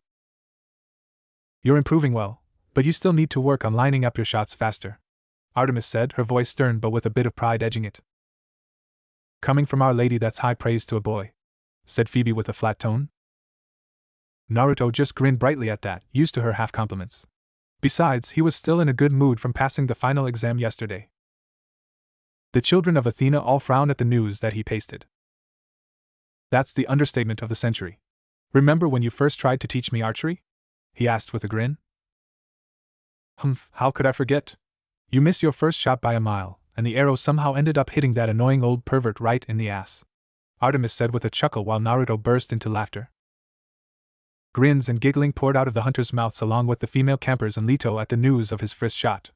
Chiron's mouth also twitched into a grin when he remembered Apollo did something simpler with a bow, only instead of hitting a mortal it was Lord Zeus when he was hitting on a nymph. Hera was very happy with the sun god that day. Oh man, Erosenin was so pissed about that. Thank Kami he fell for the Oroku no Jutsu, sexy technique. Naruto thought as the moon goddess's smirk dropped, and she growled lightly. Sexy technique? He wondered out loud. Why does it feel like something I want to see? Must take note. While I admit it does have its uses, I still despise that invention of yours, she said, her teeth grinding together in irritation. Truthfully, the only reason she even tolerated that jutsu was the fact that her landlord, an idiot son of Ares, spoke up, causing the hunters to aim their bows at him. Boyfriend? Never. Why? He's a friend, that's a boy, you dumb hunters. Please, not killing my campers, Chiron stated after using his horn to make sure he had the attention of the hunters. Was as dense as a diamond and tended completely miss anything perverted, or love-related in general. The daughters of Aphrodite all squawked in disbelief. Unless it was blatantly said to him. A prime example being his total obliviousness towards a certain blue-haired fellow student's infatuation with him. Speaking of which, one Hinata Hyuga, a fellow graduate of Naruto's class, slowly walked into view with a paper bag in her arms as Naruto was lining up with another target that was a bit closer. She had short bluish-black hair, pale lavender eyes that had no pupils, and a thin scar across her left cheek. Her clothes consisted of a thick baggy gray coat, a pair of dark blue pants that went 3/4 of the way down her legs, and an identical headband around her neck. "Dude, how in Tartarus doesn't he notice her?" asked one of Miranda's brothers. Mark agreed with the comment.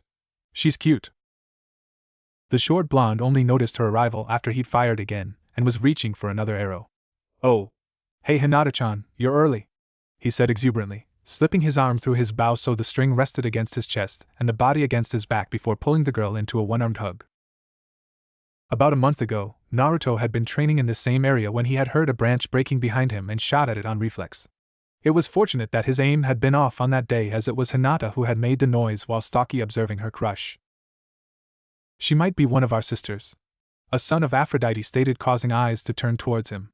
"They are rather like stalkers with a boy they want." "Hush, little brother, or else." His shot wasn't a complete miss, however, and had instead ended up slicing her cheek pretty badly. Horrified with what he'd done, the blonde redhead had apologized profusely to the poor girl, only to freak out even more when she suddenly fainted when he got close. Not knowing what else to do, and Artemis not having any better ideas, Naruto held Hinata in a bridal carry and took her to Shizen. There were a few complications along the way. Turns out carrying an unconscious and bleeding heiress while hauling ass towards the hospital can look pretty bad out of context, but he eventually got there. Huntress numbers 3-8 all nodded. It was rather unusual to see. Sadly, while Shizen was easily able to treat the injury because of the delay, wasn't able to prevent it from scarring, thus making Naruto feel even worse. To make it up to the Bluenet, he told her he'd do whatever she wanted for a whole month. to which she promptly passed out again, only this time from a massive nosebleed. Malcolm shook his head in disbelief. Aphrodite? Aphrodite, came the response from the crowd. If only my boyfriend did whatever I want for a month, an unclaimed girl from Hermes' cabin said with a sign, her eyes flickering to the boy in question. After she'd calmed down a bit, Hinata accepted Naruto's offer, but so far had only made 2 requests. The first was that he had to take her out to her favorite bakery where they shared a plate of fresh cinnamon buns, and the second was that they would have lunch together every other day. How quaint! Leto gushed at the image. Hello Naruto-kun, Hinata stuttered meekly as her face turning a bright crimson and steam shot from her ears. Thankfully, after having spent almost an entire month hanging out with her crush on a regular basis, the shy girl was able to stop herself from passing out. I figured TT that since WWE both G graduated Y yesterday, WWE could GG go see celebrate A after an early lunch. Come on girl, he's not going to bite. Cat called a random camper. Perhaps Artemis could help her with that confidence issue. A random huntress said slowly, seeing the signs the poor dear had issues assuring herself. That sounds like an awesome idea. What do you have in mind? Naruto asked cheerfully as he pulled away from the flustered girl and sat down against a nearby tree. WWL. IW was T thinking T that we CC could maybe we could GG go to T the MMM movies for a date. Hinata finished mentally as she struggled to stay awake. Aphrodite may need to help on this one. An Athena child spoke up. By focusing on preparing the food she brought with her in the bag, thus missing when Naruto winced slightly at her suggestion. Oh, yeah, about that. I'm kinda not allowed in any of the movie theaters. He mumbled out with a sigh, his good mood diminished slightly as he accepted a cup of sweet tea and some rice balls that she offered him. Ah, really? Hinata asked in surprise, getting a slow nod in response. Why? I'm honestly not sure, Naruto said with a shrug. Every time I've tried to go to one, the employees kick me out while saying I would cause or was causing trouble. Last time it had been how he had supposedly making too much noise during a movie, which actually would have been believable if it wasn't for the fact he hadn't even purchased a ticket yet. Theaters suck, Nico uttered before going back to his drink. Well I am SS sure it will be okay if I'm WW with you, Hinata said optimistically. She was the heiress of one of the most prodigious clans of the entire village, so it was highly unlikely they would turn her down. Alright then, if you insist, Naruto said, feeling a little uneasy at basically using Hinata's status to get something but would go with it since it was her idea. Though that didn't stop him from pulling the girl into another one-armed hug, causing her to squeak adorably. You are such a sweet girl, Hinata. I'm amazed you're still single, anyone would be really lucky to have you as a girlfriend. He told her while taking a sip of his tea, completely missing as Hinata's face invented a new shade of red. He's worse than Percy Jackson and Chase, called out a satyr. A nymph yelled out next, I got 10 on them kissing this quest. 5 on them not. Girlfriend? Is he asking me out? Hinata mentally shouted as her mind only registered the have you as a girlfriend part. Her thoughts were flooded with imaginative scenarios of her and the boy hugging her on various dates, with each one becoming more and more romantic. It quickly became too much for the poor girl and she promptly passed out with steam flooding from her head. If she's not their sister, I'll eat my pants, Connor declared to his brother. You're on. Feeling her suddenly go limp against him, Naruto looked down at Hinata with a tilted head. She should really go see a doctor about her fainting spells. He thought with a sigh, having gotten used to the brunette's habit of falling unconscious at random times. Dad's going to love that case. Doctor, please help my friend, she keeps fainting every time we meet, Will said with a serious face before grinning. He might suggest a BR an arrow from Cupid. Meanwhile, inside his soul Artemis was face-palming at the utter obliviousness of her vessel. He can never be allowed to meet Aphrodite ever. A goddess of love meeting a boy almost completely ignorant of love. Mr. D paled. He'll never be left alone. De immortals Artemis, you know how to pick them, I give him 3 days before he cracks, max. Kowalski and Leto shared a look before the Titan replied to Dionysus' comment. With Artemis there influencing him? He'll be a male god of virgins.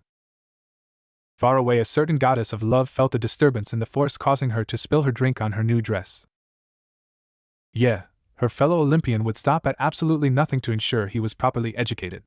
Of course, she'd have to do it without her fancy tricks, as those only worked on someone who was properly aware of romantic love, a flaw Aphrodite put into her own magic so that she wouldn't accidentally affect young children.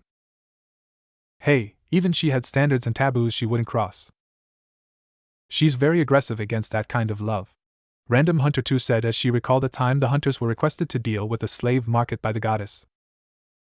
Anyway, back in the real world, Naruto carefully stood up, making sure not to jostle Hinata and gently setting her against the tree. Once he was free, he stretched a little bit before walking over to a very battered up log that had been stuck into the ground and carved into the rough likeness of a person. A dryad whispered a prayer for the poor log along with several other nature spirits. So how are the sets going to be today? He asked while reaching to the empty holsters at his hips just as they were enveloped in a brief flash of silver light. When it cleared, he had his hands clasped around a pair of ivory handles as he drew two long, slightly curved, hooked silver blades. These were the dancing lunar blades, Artemis's backup knives that she'd reluctantly allowed Naruto to use on the condition that he did exactly as she instructed while teaching him to use them. The children of Hephaestus drooled at the sight of the knives. They were tools of art. 3 sets of 200 rising diagonal slashes, then we'll go over vital and joint strikes. When they had first started training, Artemis had tried to teach him the same way as her hunters. A dark laughter came from the hunters, causing the demigods to slowly move away. They recalled their Hades curse training they went through, and if the boy was going to be the host for their mistress, you better believe Naruto better prove himself through the paces. This didn't last very long though. Naruto lacked the natural flexibility and nimbleness that she was used to working with and ended up throwing his back out. So, she was stuck teaching him basic knife skills, archery training, and muscle memory with a few more advanced tricks she'd managed to rework. Boo! Make him suffer the way we did, Phoebe called out. Yeah. Where's the beehives and exploding wolf packs? Or even the cat pit? Cat pit? Mark asked in confusion. My daughter has a habit of throwing a hunter into a pit of starving cats while wrapped in sardines and tuna chunks, Leto explained to the son of Ares. She explained it as a way to prevent arrogance during a hunt. So many cats, whispered a shivering hunter who recalled her trauma when it was HWR turn. By the time Hinata awoke from her nap, Naruto had finished his workout, and after agreeing on a meet-up point, the Autumn Leaf Theater, the duo split up to get ready. Naruto headed to his place to take a bath and change, while Hinata rushed off to get advice from the only person she could think of. 20 minutes later, Yamanaka Flower Shop. You're going out on a date? One Ino Yamanaka, supposed date exert and gossip queen of Konoha, squealed as she rushed out from behind the counter she was manning and got right in a blushing Hinata's face. With who? When is it? What are you going to wear? She demanded, grabbing the shy girl by the shoulders and shaking her like a ragdoll. Another child of Aphrodite? Chiron wondered. Demeter's a better choice, Mr. D lamely said. Miranda shook her head at the idea of Ino being a sister of hers. 2 AFL-LSKFGLLFWRJ. Unfortunately, Hinata's natural stuttering combined with the shaking meant that every word she tried to say came out as a garbled mess. She'd only managed to get out that she was going to the movies with someone when Ino went apeshit on her. This was the sight Ino's mother, a brown-haired, brown-eyed woman wearing a forest green dress, was greeted with when she walked in from the back with a gardenia bush in her arms. Okay, she's not of theirs. How about Dad Air, Mr. D? Asked one of the sons of the wine god. His answer was simple and to the point. No. Giggling at her daughter's antics, Mrs. Yamanaka set the plant down in its proper place before walking over and prying the blonde off. Ino dear, please refrain from violently shaking our customers, she said in a sickly sweet tone. Ino's mom has to be a demigod's.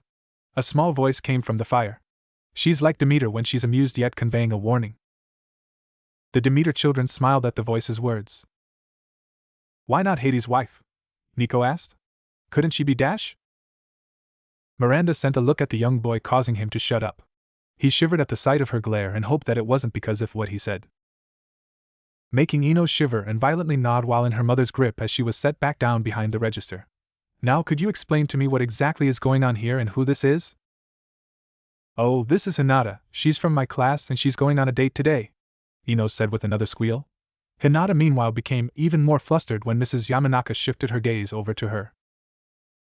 And let me guess, you figured with how much my daughter talks about romance she would have some good advice to help out. Poor girl. Hush, poop sniffer. When the shy Hyuga slowly nodded her head, the woman smiled cheerily while grasping the girl's shoulder. Well, since Ino is busy with her shift, I'll just have to fill in for her, but let's talk about this at my home where there aren't any eavesdropping blabbermouths," Mrs. Yamanaka said while sending a pointed look towards the innocently whistling blonde behind the counter as she led Hinata out of the shop. "I really hope this is worth it," Hinata thought worriedly. "I wonder what Naruto is doing right now." "Convincing my daughter that he will be a perfect gentleman," Leto thought amused. As soon as she and Mrs. Yamanaka were out of sight, Ino immediately rushed to the door and flipped the sign from open to closed before rushing out the door. "Must find out which theaters are open today. There is no way I am missing gossip as juicy as this." Meanwhile, Naruto's apartment. "I don't get why I have to dress differently, Ardine. We're just going to watch a movie together," Naruto grumbled, shaking the water out of his hair before he put on a plain black t-shirt. "I never understood the reasoning either, but it is apparently the proper thing to do," Artemis said back, having never had to deal with or worry about the romantic does and don't herself for very obvious reasons. So, her advice was limited to the few snippets she could remember from Aphrodite and her brother Apollo constantly talking about, something she would deny afterward till the day she faded. Mr. D started crackling up with that. "Oh, please repeat that. She'll never hear the end of this once it's known she pays attention about how to date." My side. I can't stop laughing. Never in a million years did I think I'd actually be helping a male get ready for a date, especially one who still hadn't realized he was going on one, Artemis thought with a deadpan. Leto waved a hand, causing all sound to vanish in the direction of herself and Mr. D, as she too began to laugh at the absurdity of the situation. Never in her immortal lifetime did she think her daughter would have this talk. As for the hunters, a conflict of emotions waged across their faces. Horror, amusement, shock, and disbelief all danced across their shocked bodies. Sure, she could have told him herself, but found it highly unlikely he would even believe her, and she was maybe kinda hoping to recruit the heiress as one of her hunters once she got loose from her imprisonment. With her Byakugans, the Hyuga family Kekkei Genkai, bloodline limit, 360 vision, ability to see through solid objects, and long range sight, Hinata had the potential to be one of the best archers Artemis had ever seen. 360 with that ability? I call cheating. An Ares camper yelled out. Malcolm hummed and thought at the idea of a scout with that kind of ability before taking note of what the war kid said. You're just mad because of that fart arrow. This has nothing to do with that. But the moon goddess wasn't low enough to actively sabotage the two's chance together. Bullshit. Bullshit. Coughed multiple older campers. So she settled for just keeping quiet and letting things play out. Besides, she was confident that Naruto's ignorance would eventually cause Hinata to give up sooner or later. Or make her fall in love worse, a hunter said in disgust. Whatever, at least it isn't some stuffy old formal kimono, Naruto said while slipping on a pair of slightly baggy orange pants with dark blue highlights. Agreed. One of the times Artemis had synced, aka willingly possessed, with Naruto was during a large festival a few months back. Shizen had been with them and had insisted that Naruto wear an appropriate attire for it. She had been tired of Naruto complaining about it and had offered to switch places just to shut him up. Not even 5 minutes later, Artemis relinquished control and retreated to her more comfortable bindings, not able to stand the itching, restrictive, and stuffy outfit a second longer. Well, that answers that question. Looks like I win the bet, Chiron said before reaching for a drink. After strapping on his sandals and taking a quick glance at the clock, Naruto saw he had about half an hour before he needed to meet up with Hinata. Hey Ardine, any ideas what to do for the next 30 minutes? Perhaps you should get a gift for Hinata, Artemis suggested after a brief pause, not knowing what else to say. You are going out to celebrate graduation after all. Naruto considered this for a moment before nodding in agreement. Yeah, I could get her some cinnamon buns from her favorite bakery. Thanks Artemis Nay, he said cheerily while leaving his apartment. If he calls Artemis Ardine-chan, I'll adopt him as one of my one, declared Leto. How about that black dragon person? Didn't see that coming, huh? Don't mention it. Seriously, don't, ever.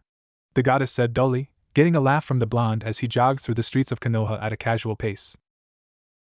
Relax, your secret is safe with M-Oof. Gah! Naruto was cut off mid-thought when someone crashed into his side as he was at a cross-section. Caught off guard, he was knocked clean off his feet and set tumbling several yards across the ground before skidding to a stop on his back. Nice distance, commented Mark. Your landing sucked if you're going to be a solider. Once the shock of impact wore off and his brain caught up with what just happened, Naruto found blinking in surprise as he stared directly into the vibrant greenish-blue eyes of Ino as she straddled his lap. Talk about deja vu, Artemis deadpanned, How the hell does he get into these kinds of situations? Hi Ino, Naruto said nervously as he made sure to keep his arms firmly at his sides. Oh, hey Naruto, Ino said in a dismissive tone as she quickly got back on her feet. Sorry, can't deal with your dumbness now, have to find out where Hinata's date is going to be. Naruto felt his temper flare at how casually she'd insulted him, but was immediately broken from his anger when he heard her mumble that last bit while walking away. Wait, what do you mean Hinata's date? How could she be going on a date when me and her are going to the movies in half an hour? He asked as he stood up and dusted himself off, causing Ino to freeze mid-step. What did you just say? She asked back as her head slowly turned to face him with a rusty creaking noise. Run Naruto. Run away. Connor Stage shouted to warn the character. He knew that Naruto couldn't hear him, but he was too into the story to care. Run while you still can. Naruto felt a sudden nervousness wash over him as Ino's gaze bore into him, like she was trying to read his thoughts just by staring at him hard enough. Me and Hinata are going to the movies, so HUI. He yelled indignantly as his fellow blonde grabbed him by the collar and started dragging him off. Let me go! No way! This is the juiciest news I've heard in ages, and this time I am not gonna miss out on it, Ino said as she pulled him into the closest alley and pushed him against a wall. Now tell me everything. That's also when the Athena campers get all upset when we can't do our homework on time, Connor said as he chuckled at the situation Naruto was about to be under. I know, right? Exclaimed his brother as he held his sides. Malcolm shook his head before turning to one of his siblings. We're not that bad, right? She hummed before shrugging. Let's see first, then decide if punishment is warranted against them again. Extra homework, perhaps? Too pedestrian for them, as they might steal the answers. Let's just think on it for now. Before he could relax, however, he felt a sudden chill run down his spine as a shadow fell over him. Looking up, he blinked in surprise when he found himself surrounded by the girls of his class, each one glowering down at him while cracking their knuckles threateningly. Can I help you with something? Naruto asked slightly. Wait a minute, why are you starting there? We haven't even started from the beginning. Kowalski looked up from her place in the book, annoyed as the god of madness along with the rest of the audience looked over at the unfortunate demigod who interrupted the hunter. The last several minutes they have been listening and commenting on the 5th chapter of From the Other Side. Why weren't you here when I started to read? Kowalski asked as she made a mental note on her place. I was, said the camper sheepishly before wincing at the looks. I had to go use the restroom and I thought that you'll. This is why back in the day people told stories instead of reading them, Mr. D complained as he wished for a drink. Sometimes the campers were more trouble than they're worth, even if 2 of them were his own. You missed the beginning, so you should. Well, perhaps we should let it slide this once, Chiron quickly said, interrupting the god. After all, we've not that far in, yes? Kowalski glared at the camper before looking at the centaur with a twitching brow. We're about halfway though, so can I finish it? Chiron was silent as he pondered the huntress's question. While the huntress had a point about them being nearly done, it was a group exercise/bonding experience, so just start from the beginning. Afterwards we'll have a restroom break so there's no more problems of someone missing out. Kowalski pouted but relented to the trainer of heroes. Flipping the pages back, she found beginning the chapter and began to read as the camper raced to find a sit amass the glares sent. And now. Hinata and Naruto exited the Autumn Leaf Theater, a tall building with a variety of red, orange, and yellow colors fitting the season of fall, laughing happily as they discussed the movie they watched. Ernest Goes to Ninja Academy and finished off their bucket of popcorn. Most undoubtedly a rip-off. Yeah, I know, right, but of what? It's not our reality, but a book, remember, so it can't be a rip-off. Will you 2 suntanned idiots be quiet? Asked Mark, annoyed by the Apollo children. I'm trying to see if I missed something last time, though. And I don't need another one of your conspiracy theories irritating me throughout. Like Hinata had expected, despite their intense dislike for her blonde crush, the majority of the staff for the theater immediately backed off from their attempts to kick him out when she explained that he was with her. Dionysus signed contently as he remembered a certain movie Scarlet he had introduced to the big leagues during an early Hollywood event. She was a nobody then, but he had taken her on a date, and had that similar experience that Naruto had. He didn't understand why humans were so caught up with the color of someone's skin or looks. The only one who didn't seem to get the message was the ticket checker at the entrance door, but he was promptly fired by the manager for doing something as stupid as trying to kick out the heiress of the prodigious Hyuga clan of all people. The perks of royalty. Came a voice from the hunters. Speaking of Hinata, she was thankful for Mrs. Yamanaka's advice on what to do on the date. The Aphrodite girls giggled at the mentioning of the word date, as Kowalski's face crunched up as she was forced to repeat that word again. Their mother would be so proud of the little hunter girl. Even if it could be summed up as being herself with a few little extra tidbits here and there.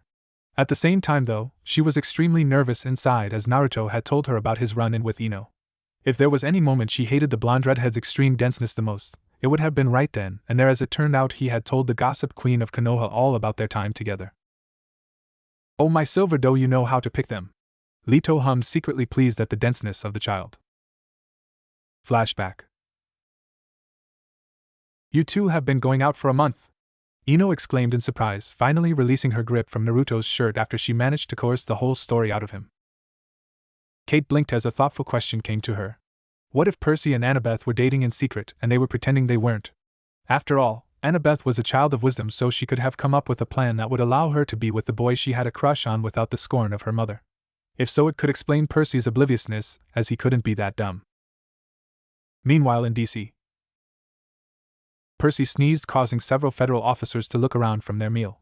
Whole he was convinced that Annabeth's cap would keep him from being seen by Zoe's party members. He had forgotten that even if he was heading to the museum, it was still the capital and that moral security would be on the lookout for strange persons. Stumbling back, he tripped over a bike rack, causing a ruckus that sent the officers his way. Now back to the camp. "For the last time, we aren't dating. I'm just making up for accidentally hurting Hinata while I was training," Naruto said again, only for his words to be completely ignored as Ino was now in full-blown gossip mode. "Oh, this explains why Hinata's been acting so oddly recently. I thought she'd just been becoming more confident, or maybe seeing a therapist, but this," she ranted, running her hands through her hair as she paced back and forth. All eyes looked towards the members of Aphrodite's cabin before sighing and looking back to the images in the fire and Kowalski reading. "I never expected Miss Can't Speak Louder Than a Mouse of all people to manage to get together with someone before myself, and with you of all people," she mumbled, looking Naruto over dubiously. "Hey, what's wrong with dating me?" Naruto asked indignantly, getting in his fellow blonde's face as his irritation towards her earlier insults flaring back up.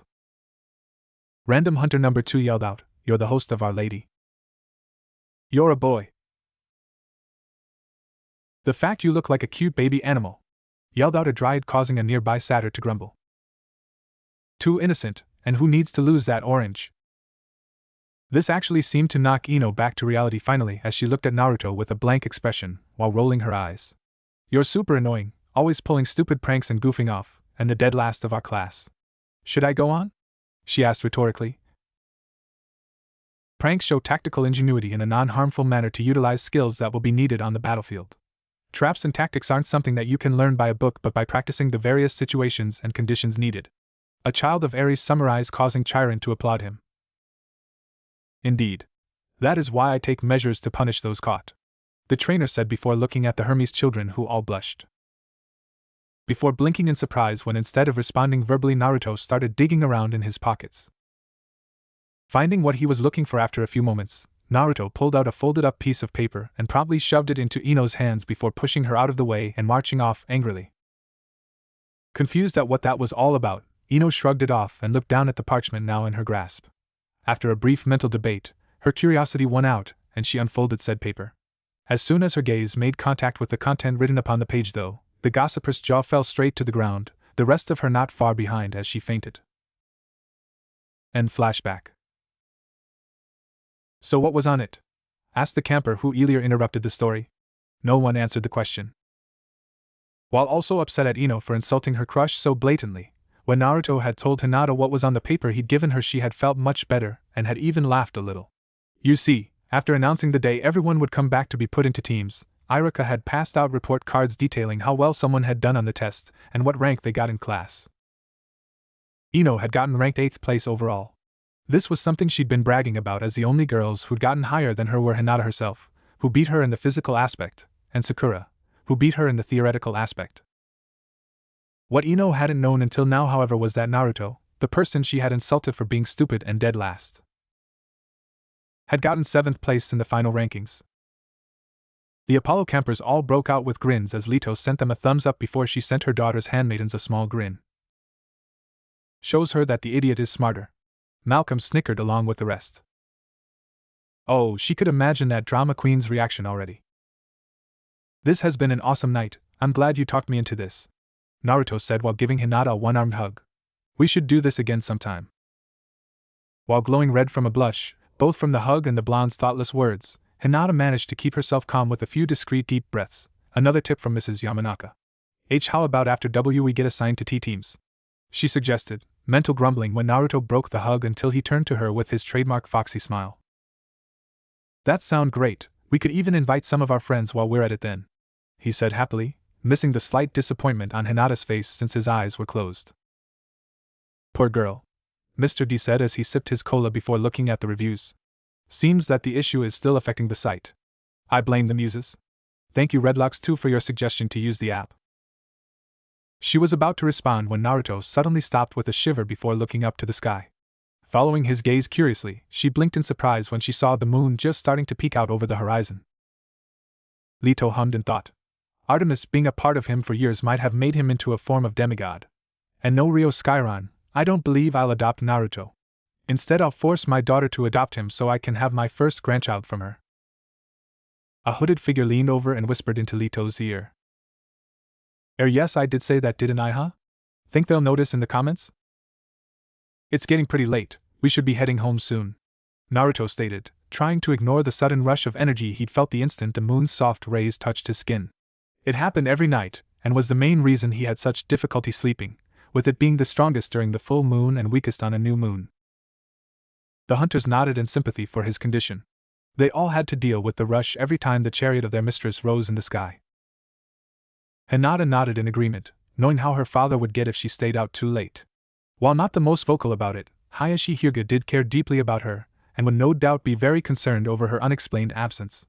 So, with a good amount of reluctance, she meekly bid Naruto goodnight and hurried off to the Hyuga compound before such an event could happen. Nico blinked his eyes and yawned a little from his seat. It sounded like something his mother said to his sister. He had so few memories of her now, and each one he still had was a treasure for him.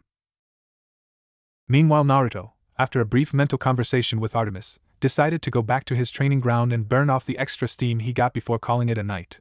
Besides, even though he graduated didn't mean he could slack off, especially since he still wanted to be Hokage one day. Chiron raised his goblet in a toast for the boy. So few heroes kept Yule with their skills after leaving the camp as adults now, and also the heroes of old. 5 days later, Academy. The entire classroom buzzed with chatter as the newly minted genin talked excitedly in their seats. Naruto was sitting near the window with Sasuke on one side using him as a fangirl barrier and Hinata on the other. Kiba, Choji, and Shikamaru sat in front of them with the later dead asleep already. Behind them was Shino and 2 random boys, and to the side of them was Sakura, Ino and a horde of arguing fangirls. How did they pass? Wondered Phoebe in disbelief when she realized the idea that those fangirls would be ninjas. They're useless unless they are fodder. Most were discussing about who they thought or wanted to be teamed up with, the exceptions being Naruto, who was focused on calming down Artemis as she raged about how the fangirls were making women look pathetic. Hear, hear, called out the hunters who rallied against the insults to all female warriors. And said fangirls themselves? They were more focused on arguing over a certain duck-but-haired brooding Uchiha. Still cute, gushed Silena Beauregard before noticing the look sent her way. What? He is cute in a way. With Sakura easily being the most vocal. Or at least she was until the Pinkette noticed a complete lack of reaction from her rival Ino, who was just sitting in her spot while staring at the report card Naruto had given her with a look of denial. Naturally curious on what could possibly distract the platinum blonde from their precious Sasuke-kun, Sakura peered over her shoulder and started reading for herself. Uzumaki Naruto. Written exam, 91%. Taijutsu exam, 89%. Kunai throwing, 9 out of 10. Shuriken throwing, 8 out of 10. Ninjutsu exam, 2/3. Final results, 82%. Class ranking 7th. Mark shook his head along with his siblings. How is trap making, obstacle course, and poisons not in there? Aren't they ninja? Ino, what are you doing with Naruto Baka's exam results? Sakura asked in confusion before a certain fact popped in her head. Wait a second, didn't you get ranked 8th? That would mean she trailed off as the answer dawned on her, swiftly followed by an outburst of laughter, as she fell into her seat, while holding her sides. Wahahoho! You got a lower grade than Naruto of all people, she said between laughs, drawing the other girl's attention. Faster than you could blink, Sakura's laughter turned into yelps of pain as she was knocked out of her seat and trampled by the horde of females that crowded around Ino. Nemesis and Eris acting there, called out a son of Hephaestus. Malcolm nodded. Don't count on perceptions to know if you're right. And gaped at the sheet in her hands, then at Naruto, as he rubbed his head in irritation. Naruto sighed in relief as he finally managed to get Artemis to relax with the promise of letting her have full control Saturday night for a hunting trip and a long soak at the hot springs. Does it count as watching Artemis bathe if she's in control of his body, or are we gonna see another Actaeon or Cypriotes? Asked Connor to the closest hunter. She hummed before shrugging. Neither, as Naruto has to bath to get clean, and it's not her body. Otherwise you'll have been right. Before he could relax, however, he felt a sudden chill run down his spine as a shadow fell over him. Looking up, he blinked in surprise when he found himself surrounded by the girls of his class, each one glowering down at him, while cracking their knuckles threateningly. If any one of you tries to get me to go back and repeat an entire section, I will skewer you with an arrow to every non-vital part of your body. Kowalski growled before anyone got any ideas. Please don't, Miss Kowalski. I don't need the paperwork for that. Can I help you with something? Naruto asked slightly nervously, discreetly doing the hand signs for the kawarimi under the desk just in case. Make sure if your attack switch with that sake fellow with the duck haircut or that puppy food kibi, thought Dionysus as he mentally checked his memory of the word. It's something I would do to Hermes and Ares if necessary. The choice it would cause. Thankfully, before the angry fangirls could try anything, Irika entered the room. All right everyone, take your seats and quiet down, the man said as he walked over to his desk, only for his to start twitching as he was completely ignored. Chiron bowed his head in respect. To all my fellow educators who deal with teenagers and children. I said sit down and shut up, he yelled, making everyone jump before scrambling to their seats. That works too. Once they were all properly seated, Irika quickly double-checked that everyone was present before pulling out the scroll with the teams listed on them. Now before I start with team assignments, and before any of you ask, Mizuki will not be joining us due to medical issues, Irika stated. What happened? Did he get sick or something? Asked Lee. His brother shook his head. Heart attack or an accident may be more likely. He is a ninja after all, and accidents do happen. Getting a few curious looks, but most didn't really care as not many really liked the white-haired teacher. Of course, even if he did show up, no one would recognize him after what happened to him last week after the ninja exams. He'd apparently tried to break into the Hokage vault and steal the scroll of seals right during the night. The Hermes kids shook their heads. What kind of amateur thief steals at night? It's so cliché to have a night heist. Why not in the early morning or late evening so that the guards are all tired and not all aware? Brother dear, we're the sons of the greatest thief, so we should know better. Hear, hear. Only to get caught red-handed by Tsunade when she showed up to drop off her bi-weekly medical reports from the hospital. The end results were Konoha Hospital. In the intensive care wing, what could only be described as a mummy lied on one of the beds with an air mask and heart monitor attached to it showing it was still alive. All winced at the description, but he did try to steal a document after all, so no one was sorry for him. This was especially clear when a certain busted blonde walked in and the heart monitor started beeping rapidly. It then practically overloaded when Tsunade was joined by a purple-haired, brown-eyed woman wearing a large open-tan trench coat showing her scantily clad form with a smirk and a really big needle in her hands full of an unknown clear fluid. All who were afraid of needles looked away faster than the ambrosia cupcakes did during a party. Now Mizuki, you're going to tell us everything we need to know, the unknown woman said with a sadistic grin as she pointed the needle at him. And don't worry, this will only hurt a lot. Finally someone who speaks truth in the doctor's office. Random Huntress number 5 declared with cheers all around. Academy? Not pretty, to say the least.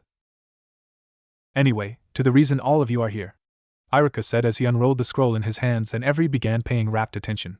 Team 1 will is K fast-forwarding sound effect. Team 7 is Sasuke Uchiha, Sakura Haruno, and Shikamaru Nara. Your team leader is Kakashi Hatake, Irika said, rolling his eyes at the cheer, muffled groan, and snore he got in response before continuing. So the broody boy, fangirl, and lazy are in a team. Anyone else thinking that's a riff off somewhere? Scooby-Doo? Asked the idiot camper who made them repeat the story. The quest members of 1452, consisting of the son of Hades, daughter of Aphrodite, and the son of Morpheus, who were tasked to recover a painting for Hera that Hermes stole in the city of Lorca during the Battle of Los Alpercones.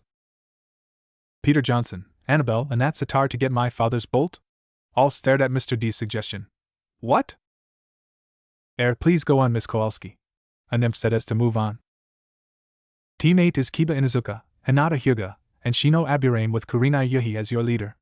Kiba hooped happily as his puppy Akamera woofed. Shino had no visible reaction, and Hinata just looked glum at the fact she wouldn't be on the same team as Naruto. At least one of them looks like a ninja, and Hinata has been given advice by Lady Artemis.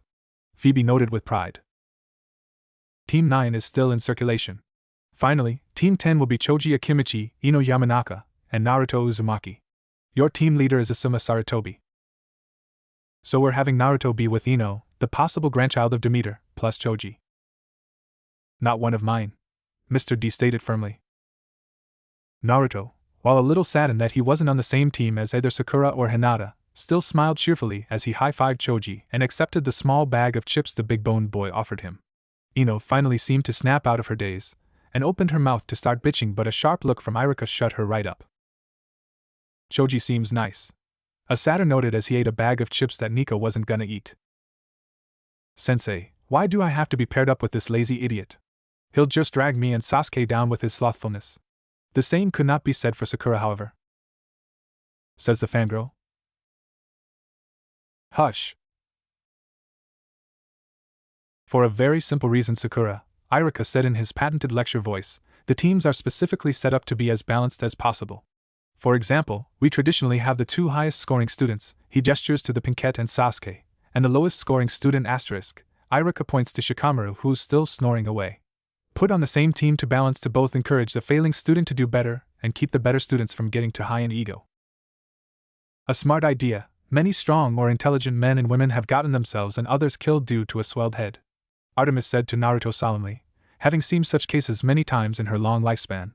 One example was a daughter of Athena she had only just recruited in the 1800s who'd gotten herself and 3 other hunters eaten by a cyclops after arrogantly believing she could defeat the monster on her own with her inherited high intelligence. All the Athena children found the clouds in the sky rather appealing all of a sudden. Naruto nodded at that, but didn't say anything as he knew he tended to get cocky and overconfident during a fight himself. He was a little better than he used to be though, thanks to Artemis's words of wisdom and Tsunade literally beating some humility into him every once in a while. Kowalski rubbed her chin. Maybe if the boys here were placed under Artemis's and our direction for a year they'll be less annoying. Filing that thought away for later, she returned to the book. With that all cleared up, please wait here until your new Kyoshi, teachers, arrive here shortly for your first team meetings. Irika told them while rolling up the team list scroll and heading for the door. Just before he left though, the nose-scarred man turned back to the class and bowed. It has been my honor teaching you, and I wish you all the best of luck. How many body bags do you think he's grabbing? Mr. D. What? With his piece said, Irika exited the classroom, leaving behind a complete silence that held the room for several moments before the door opened again and 2 people stepped inside. The first was a man with black hair and beard, tan skin, and a cigarette in his mouth, while the other was a woman who was also black-haired, with pale skin and striking red eyes. Teammate with me, the woman said with a wave of her arm, only having to wait a few seconds before Hinata, Shino, and a visibly drooling Kiba. Phoebe made a face that was shared by the RST of the hunt. Disgusting. Stood in front of her before heading right back out the door again with her team in tow.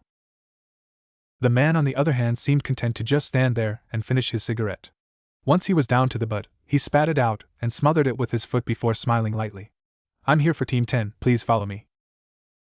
And choked as a fly flew in. Chiron gagged as his body tried to expel the insect that had unexpectedly entered. As he choked on the insect, Mr. D lazily read the comments. Let's see here, oh goody, there's 2 Spanish reviews here. Senior con la divinidad? Podría buscar eso. Oh, and Chiron, would you please stop with your fake coughing? It's quite annoying, Mr. D said as he barely looked up from his cell. Rolling her eyes, Leto walked over to the centaur and began to smack his back to get his airway cleared. While the trainer of heroes was immortal, choking still hurt. Now where was I? Ah, yes. Skeffinator? Skeffinator sounds German or perhaps Dutch? Or maybe Polish? The fact that he wrote his review in English makes it all the harder to know. Curse you, Hermes, for making morals protected via internet safety laws. Otherwise, I might have gone to say hello to those nice female reviewers, but no, Father Dearest said that we can't do so. Sally Berlard of Cabin 10. You're reading now. What? A confused voice came from the crowd of demigods as the one in question stood up rather suddenly. Her face was blushed as well as Charles Beckendorf's, making their siblings snicker. I don't want to read. But the god didn't care. Snapping his fingers, the book flew up from next to Chiron, who was finally able to breathe again. Ready or not, it's your turn. Grumbling under her breath about a certain god ruining her love life, she opened the book. Skeffinator, why did you ruin my time with him? Do you hate me? And now. Inside a small barbecue restaurant, the three members of the newly formed Team 10 sat on one side of a table, while their just as newly assigned sensei sat down on the other, and quickly ordered them all something to eat. He then proceeded to light up the personal grill built into the middle of the table and set it to the proper temperature. A casual meal to get to know the new members smart. Though Phoebe, as she took some grilled rabbit from a plate. The camp nymphs were so helpful. Well then, while we're waiting for the food to arrive, let's get a little more acquainted, shall we? The man, Asuma if Irika was to be believed, said as he relaxed into his seat and lit up a cigarette. Just share your name, skills, and maybe a few facts about yourself if you'd like. I'll start. The name's Asuma Sarutobi. I'll be your teacher for the indeterminate time it takes you all to either get promoted, an apprenticeship, quit, or die. Mr. D grinned. Oh, I like him. Perhaps I'll steal that when we have new campers. Please don't, was the response from Chiron. The way he said that last bit so bluntly, and casually making the three of them cringe slightly, he certainly wasn't sugarcoating anything. I am a close combat specialist preferring knives, with a few wind and fire jutsu under my belt. I'm a pretty chill guy, just don't mess with my smokes or else, Asuma said, twirling a customized trench knife lazily. That's the one or lady has to listen to? Asked Random Hunter 1. Meanwhile, a daughter of Ares along with Malcolm were trying to convince one of the camp smiths to forge on of those sweet trench knives Asuma had. Before pointing it at Naruto. You next. While a little unnerved, the blonde redhead quickly shook it off and introduced himself. I'm Naruto Uzumaki, future Hokage Databale. I prefer using knives as well, but also know a bit of archery thanks to Ardi-Nichan, he said cheerfully, earning two confused looks from Ino and Choji. Leto smiled. Artemis would rule the day any student of hers couldn't use a bow. Nei-chan, huh? Apollo, it looks like you have competition for the right of being best sibling. In the sky, a certain sun god started to sneeze uncontrollably. Achoo. I hate hay fever. Always ruins my sightseeing. Achoo. Ardi-Nichan? The two unknowingly thought at the same time while Ino struggled to restrain her inner gossip queen from popping out and force her fellow blonde into telling her what she wanted.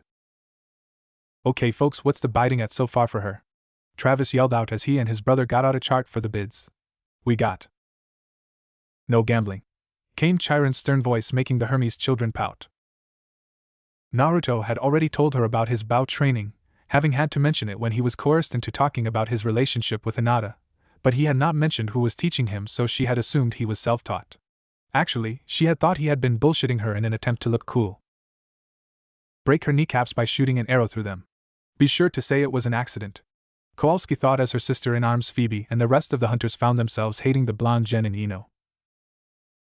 Ino was brought out of her thoughts when a waitress came by and set down a large tray of different uncooked meats, vegetables, sauces, chopsticks, and plates. Recognizing the woman as the mother of one of her friends in the academy, the blonde was about to greet her, but stopped when she noticed the stink eye the waitress was giving Naruto. This was odd for Ino since, being the gossiper that she was, as far as she knew Naruto hadn't done anything to the woman to deserve such hostility. The immortals frowned, although Dionysus hid his by drinking a soda. Naruto was proving to be an interesting lad, and although this was a reading, Leto wondered if she should find the boy and give him a minor blessing. Perhaps Hera could be persuaded to help along with Hestia. The queen was ficky with her blessings, but Leto was sure she'll like the boy. Her curiosity piqued, she filed the thought away for later as she split a pair of chopsticks and started placing lots of the meats and veggies on the grill. Better make sure to eat plenty or mom will tan my rear again, she thought with a grimace. Mrs. Yamanaka had brought the hammer down on her daughter last month after the 5th time she tried extreme dieting. The daughters of Aphrodite all grimaced. They all had to go through the annual lecture of how to be healthy and beautiful and knew the risk dieting had. Aphrodite made sure her daughters knew the costs graphically, having gotten help from Athena to make a demigod-rated film on the matter. So Ino had gotten off lightly compared to some of them. At least the film was mandatory for all campers once they reached 16.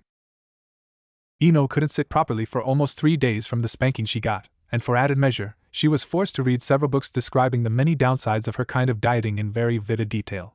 While many were horrible in their own right, the worst one in her opinion was the very high possibility of becoming barren, and she certainly couldn't get Sasuke to fall for her if she couldn't even have children. Oh, the horror! Mocked Random Hunter 7. Why would anyone want a parasitic copy of them coming out of their bodies? Wisely, no one challenged her sarcastic remark. However, Leto made sure to have a talk with that huntress for that comment. She had even tried to warn Sakura about it, but sadly the pinkette had simply accused her of trying to trick her. Not only continued to diet, but had started doing even more extreme ones, and Ino was beginning to see exactly what her mother had been warning her about. Her best friend turned rival skin had been slowly losing pigment, while becoming unnaturally tighter and withdrawn around her cheeks and joints. At the same time, Sakura had been increasingly lethargic as of late, with their usual arguments over Sasuke ending sooner and sooner due to her needing to sit down and rest. The hunters and daughters of love nodded sadly to that description. The extremes that people went for love at times went too far for looks. Why would you do that to yourself? It was one thing to fast, but Sakura needed flesh on her bones for her duties as well as for her teenage growth spurt. Before these dark thoughts could get any farther though, Ino was once again forced back to reality, this time by someone loudly clearing their throat. Looking towards the source, she found herself under Asuma, Naruto, and Choji's expectant stares. Turned out while she was distracted, Choji had gone through his introduction and now they were waiting for her. Oh. Hi, I'm Ino Yamanaka. I know some of my clan's techniques, and a variety of poisonous and medicinal plants. And as you can see, the most beautiful kunoichi of the year, Ino said, adding a mock flirtatious wink at the end that Asuma rolled his eyes good-naturedly at. Hardly, thought Silena as she flipped the page. Hinata looks more pretty than you are. Well then, now that that is out of the way, we can move on to the main deal, your final exam, which starts as soon as you're done eating. The moment these words left Asuma's mouth, 3 things happened at once. Choji actually stopped eating, Naruto choked on a piece of pork, and Ino dropped her chopsticks. What final exam? Naruto and Ino demanded at the same time, both standing up and getting in the man's face only to quickly be repulsed with an unnaturally fragrant puff of cigarette smoke. Mother of Zeus! What in Tartarus are those things made of? Artemis gagged as she smelt the pungent smell through Naruto. No idea, but I am never smoking, ever. Naruto replied, waving his hand desperately to hasten the noxious fumes' dispersal. The Apollo children along with their aunt's attendants nodded their heads. Meanwhile, a tiny smirk appeared on Asuma's lips as he watched the 2 blondes struggle with a watered-down version of his katan, Kitsunsha no Jigaku, Fire Release, Smoker's Hell. Smoking magical spell. Joy. A dull-toned camper said with a sigh. It's rather easy to explain, really. After a group of newly minted genin such as yourselves are put into a squad and assigned a team leader, said team leader will put said squad through a personal test. This is to see if you all are actually worthy of being shinobi and if the time and effort put into training you further would be a waste. If failed, you all will be immediately sent back to the academy for continued training or dropped from the program entirely.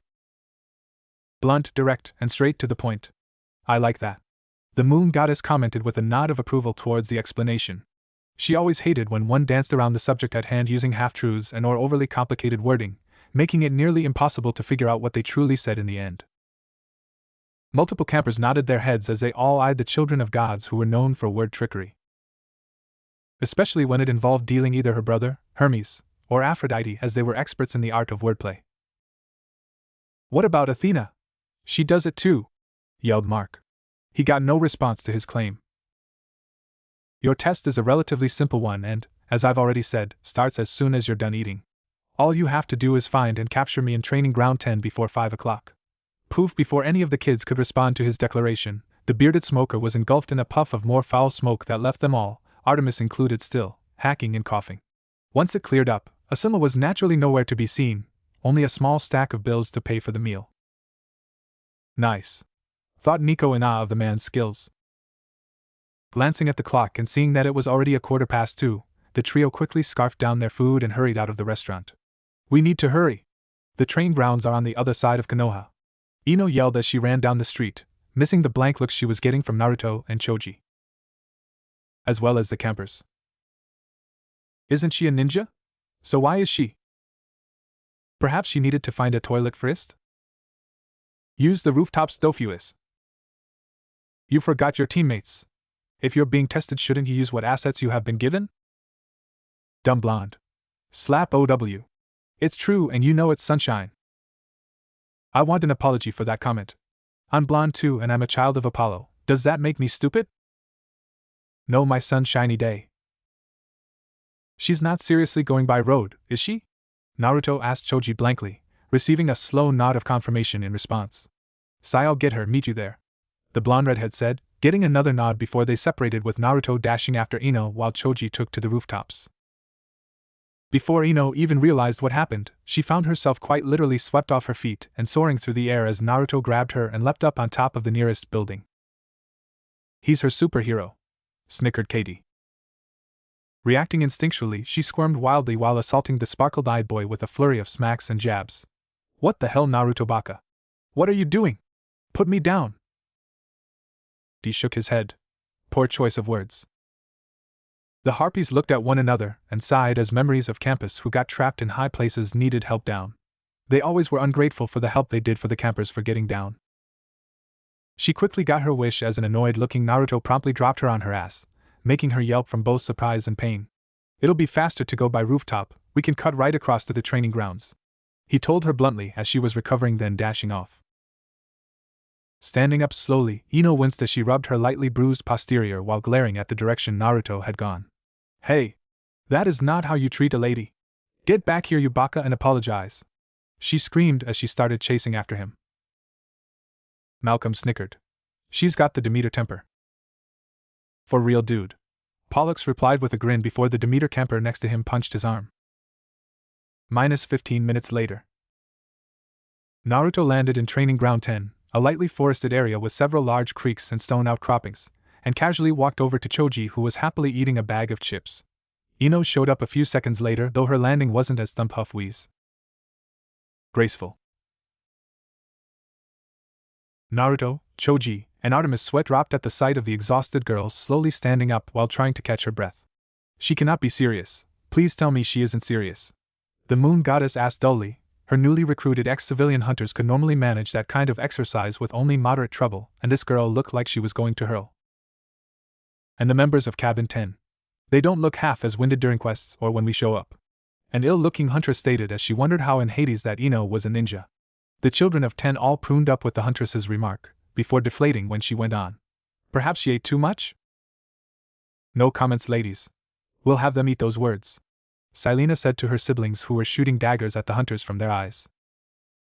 Don't be too harsh, Nachan, Naruto thought as he fished out a storage scroll out of his kunai pouch and unrolled. With a quick application of chakra and a poof of smoke, his quiver, bow, and knife sheaths appeared in his hands. She probably just had too much to eat or something. It seems Naruto is picking up the mindset of us hunters, Phoebe said to the hunter from Elir. The huntress, Random 3, shrugged her shoulders. Considering that Artemis is with him for an extended period of time, did you doubt so? Leto snickered with amusement at the momentary commentary. Your unending optimism never ceases to amaze me, Artemis said in the same bland tone while Naruto hooked everything up. Seriously, was there anything that could keep this boy down for long?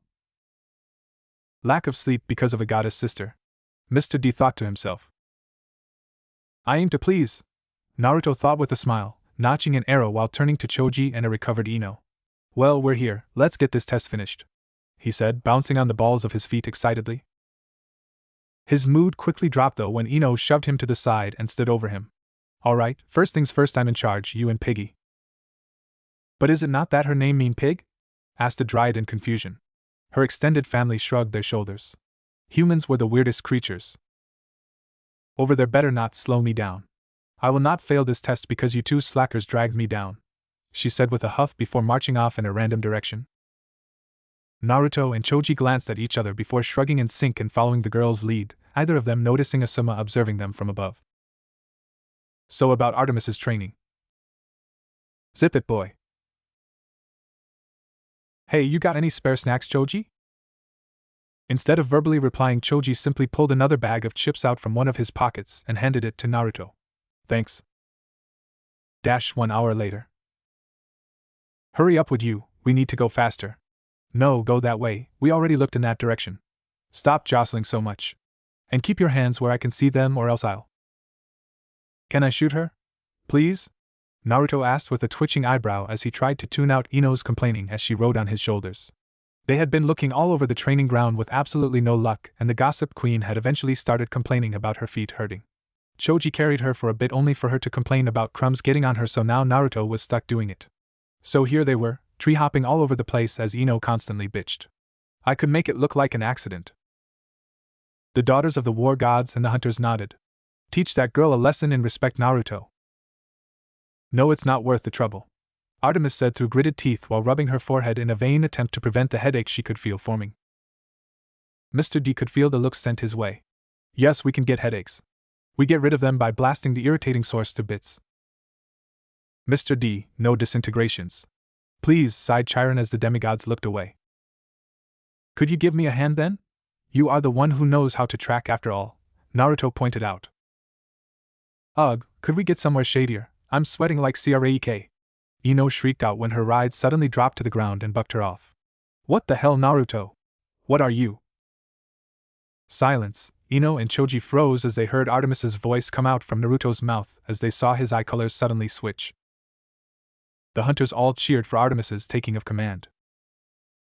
You are no longer leading, you have done nothing but complain while guiding us in circles. Ino was about to complain some more before shivering as she literally felt the irritation behind those words, and suddenly had an odd craving for carrots. Carrots. Chiron licked his lips at the thought of the delicious vegetables. Naruto, what's up with your voice? Choji asked nervously. Call me Artemis, Naruto will explain later, but right now we have a prey to track down. So be silent, Artemis said, her gaze flickering in several different directions while she strained her hearing to the max before settling on a tree several feet to her left. Too easy. Pay attention, this is the plan. Up in the tree line, Asuma's eyes narrowed as he watched the interaction between his possible students. Father wasn't kidding, he truly does become a different person. He thought, watching with slight amazement as Naruto's appearance changed, but his body language shifted from excited and eager to calm, collected, and alert. The third Hokage had warned him on the boy's unique condition, but it was still quite intriguing to see firsthand. Because Artemis is a different person, you stupid mortals, snapped Leto before she grabbed a platter of fried ribs and a large glass of juice. Of course, that intrigue didn't prevent him from dodging accordingly as 2 arrows embedded themselves in the branch he had been standing on. Seeing that he'd been made, Asuma dropped to the ground in front of the 3. Good job, you 3, you finally found me, he said, mentally noting that Naruto was back to normal. Now you just have to catch me if you can.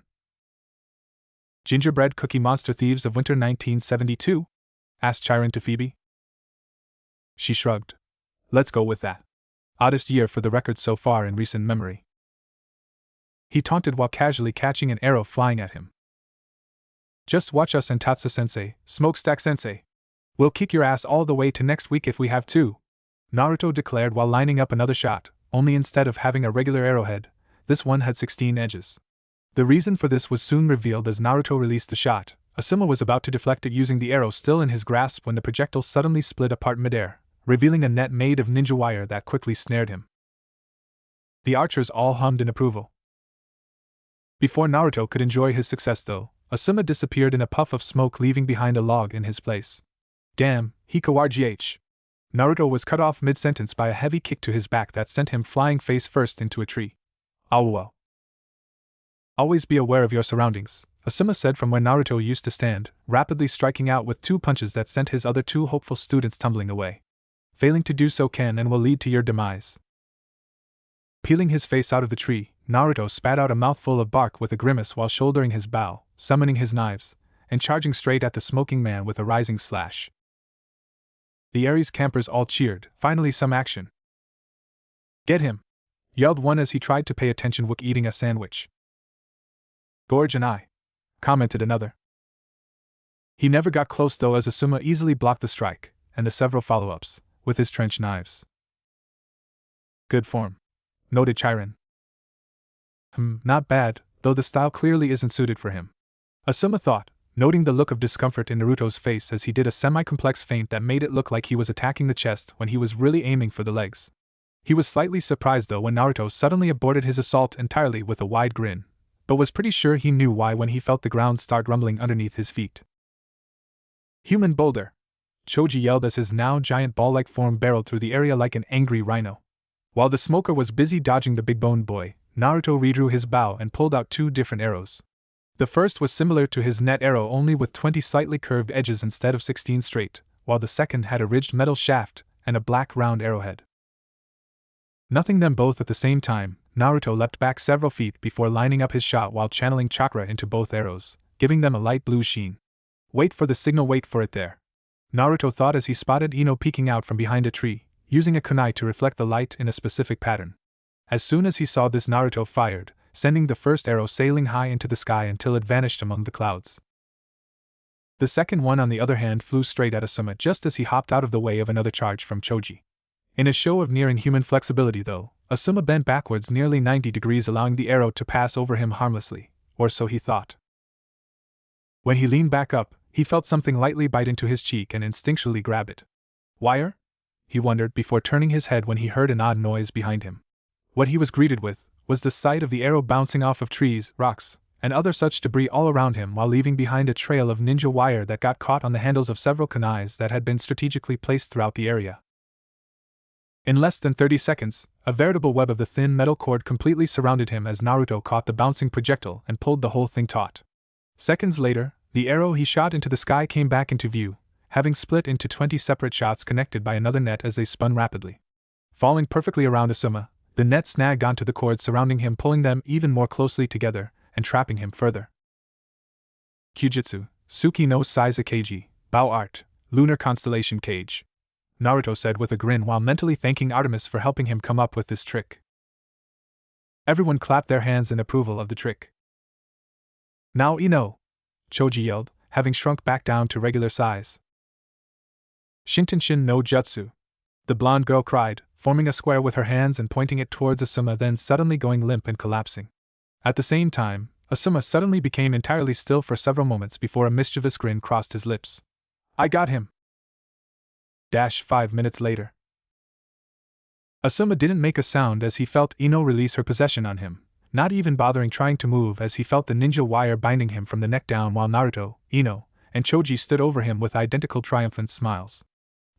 Looks like you 3 got me, guess that means you passed the test, he said with a grin, making the 3 cheer happily before jumping back in surprise as the man's bindings suddenly fell loose and he stood up without issue. Congratulations Team 10, meet me here tomorrow at 8 o'clock for training. Before we go on, does anyone know how the questers are doing? Asked a camper. Probably Zoe is ranting at Percy at the moment for interfering, Kowalski suggested calmly. Or Zeus's daughter Talia, commented Miranda. Percy, Talia called to the son of the sea. Whatever you're going to do. The Nemean lion roared and swatted her like a cat toy, sending her flying into the side of a Titan rocket. Her head hit the metal and she slid to the floor. Percy, seeing this, did something stupid. Hey! He shouted before throwing his sword like a throwing knife.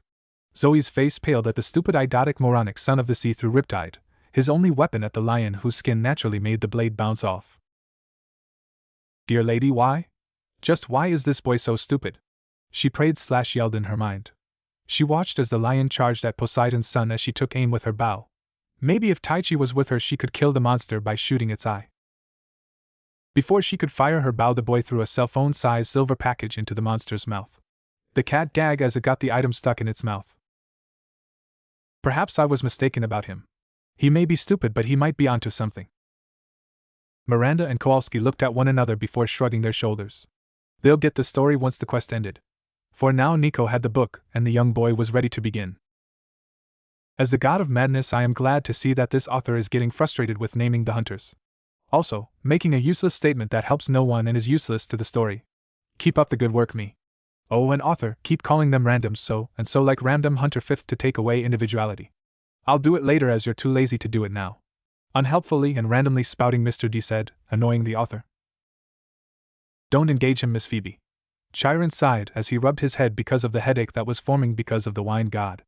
Phoebe growled and stabbed the table with an arrow even as her sisters glared at the older immortal. And please, Nico, read before someone is hurt. Okay. Nico yawned as he opened the book to the current chapter as the sun began its descent. Naruto expected a lot of things when he finally became a fully fledged ninja. He expected long adventure-filled missions filled with fighting, saving lives, and having awesome adventures. He anticipated long hard training sessions where he struggled to learn new, badass techniques to make him a better ninja. He did not expect to be crouching in some civilian woman's garden pulling out weeds with his two teammates while said woman stood over their shoulders and telling him off for every little mistake. I said get all of the weeds, that includes the roots. Be careful with the petunias, girl, I spent months cultivating them to perfection. Those aren't petunias but calibrachoas. A child of Demeter spoke up. Calibrachoa is a genus of plants in the Solanaceae family. They are evergreen short-lived perennials and subshrubs with a sprawling habit, with small petunia-type flowers. On the other hand, Petunia is a genus of at least 20 recognized species of flowering plants originating from South America. The popular flower of the same name derived its epithet from the French, which took the word petin, meaning tobacco, from a Tupi, Guarani language. Mr. D let out a loud burp, interrupting what was an interesting talking point of his nephew. Seeing his chance, Nico went on. I freaking hate D-rank missions. Naruto thought with a twitching eyebrow as he stuffed a handful of dandelions into a compost bin. He and his team had been stuck doing these things for almost 3 weeks now, and they were starting to get on his last nerve. On that we agree, these things are nothing but a complete waste of time and my patience.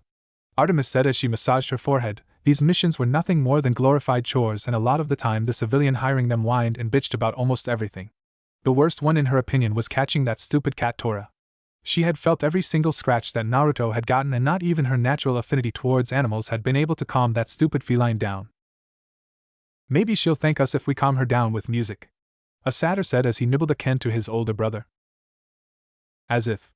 Just meeting her is so relaxing with the smells of the wild. The older one sighed in fond memory of an encounter with the goddess. At least the training makes up for it somewhat, Naruto thought. Throughout the 3 weeks, Asuma had been drilling the 3 of them through various team and individual exercises while also teaching them to improve their chakra control with the tree climbing technique. This involved walking up a tree or vertical surface. Okay, who else wishes they had that power? Everyone's hands rose as the demigods and hunters agreed that power would be helpful. But Chiron had a reasonable response to that. Seeing all of you wish to learn, we'll have an entire day using the rock wall tomorrow to help you lot learn to scale it parallel. Who knew Chiron was a sadist? Whispered Travis, summarizing the thoughts of everyone. All but Nico. What's so bad about the rock climbing? By channeling chakra to the bottom of your feet, too little and you wouldn't stick, while too much would destroy the tree under our feet. And don't forget, we finally found a way for you to have your own body thanks to Ino and Asuma-sensei. Oh joy, Artemis is free to explore without the boy. A dour-sounding Mr. D earned himself a near stabbing, ignored by him as he took a sip of coke. And here I was enjoying the boy's descent into insanity. Would have given him my blessings too if father allows it. I shudder at the blessing he'll grant that boy after spending years with Artemis. Kowalski grunted out hearing what he said. She turned towards her sisters. Although, after spending so much time with Artemis, he'll be a great hunter candidate. I'll admit that is a boon, there's hope for that girl yet. Shortly after the test, Naruto was forced to explain his split personality to Choji and Ino thanks to Artemis's little appearance. While the chubby boy had trouble understanding, Ino was easily able to grasp the concept thanks to her having to study the human mind while learning her clan's techniques. After a long and very personal series of questions that Naruto was forced to answer in order to get his fellow blonde to agree not to tell anyone about it, Ino had jokingly commented on getting Artemis her own body so she wouldn't have to deal with being stuck in Naruto's head. Instead of being insulted though, Naruto had grown curious about the idea and had asked Asuma if such a thing was possible. He in turn had said that there might be one, but he had to run it past the Hokage first. 2 days later, Naruto was the proud new user of the Kagebunshin no Jutsu, a more complex and chakra-intensive version of the Bunshin no Jutsu that made solid, fully functional copies of the user. By making a single one of these, Naruto could allow Artemis to possess it and still remain in complete control of his own body. When she did this, Naruto would lose most of the silver flecks in his eyes and the clone would automatically change to Artemis's true appearance. Malcolm sulked along with Mark. Solid clones sounded amazing to the children of war. The uses in battle would be endless.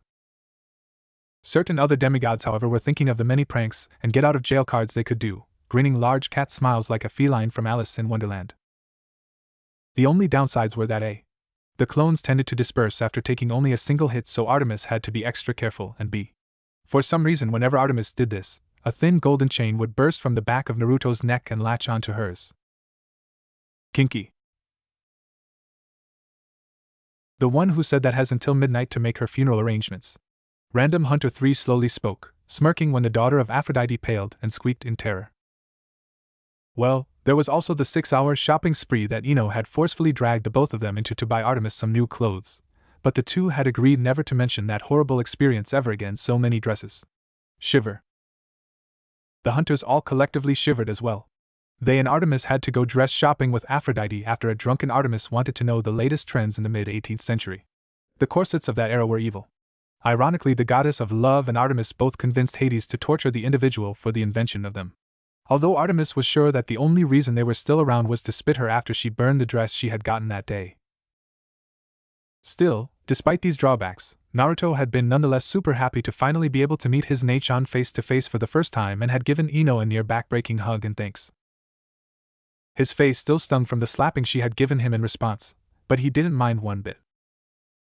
Worth it, giggled Silena, as it was so cute learning how Naruto reacted to meeting the IRL goddess and his excitement. Still, hopefully Asuma-sensei will keep his word and we'll finally get to do a C rank after this, Naruto thought while digging his hands back into the soil with a grunt, sending a sidelong glance to said man as he leaned against the fence smoking. As far as males go, he seems trustworthy enough. If not, however, I will show him exactly how I earned the title of Huntress, Artemis said, cracking her knuckles for added emphasis. Naruto shivered slightly at the thought, remembering how effectively the goddess had tracked, killed, and butchered an 800-pound bear during her promised hunting trip. He learned two things that day: bear steak is awesome when grilled with barbecue sauce, and he never wanted to be hunted by Artemis. There was a loud, collective gulp from the boys, making the hunters smile. That might be taking it a little too far, don't you think? No. She can and is able to do far worse. Phoebe knew it. Chiron knew it. And the myths barely scratched the surface of Artemis's rage. The silence he received was all the answer he needed. All right, boys and girls, that's a wrap for today. Asuma's voice cut in as he rolled up a small scroll with the civilian woman's signature on it, said woman, giving all three of them a disgusting glare before marching back into her house. Let's head over to the mission hall, and we'll get that C rank I promised you all. Finally, if I had to listen to that woman whine one more time, I swear I was going to mind jump her and make her do the chicken dance in the market district. Ino grumbled while wiping fertilizer off her hands. Those stupid flowers aren't even petunias there. Calibracoas, you'd think she'd know that with how much effort she put in caring for them. Naruto cut in with equal annoyance as he stood up and dusted himself off. Noticing the long silence around him, he glanced around to see Ino staring at him in surprise. What? Me and Artie Nichan like to garden, remember? The Demeter children all nodded at the correct identification of the flowers.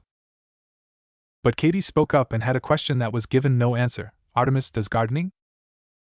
The girl had enough decency to look sheepish at that, since he had even gone to her family shop on several occasions to buy certain plants, and had even helped him with his not-so-little rooftop garden herself once. Right, sorry. She mumbled as she dropped her gaze and they headed out.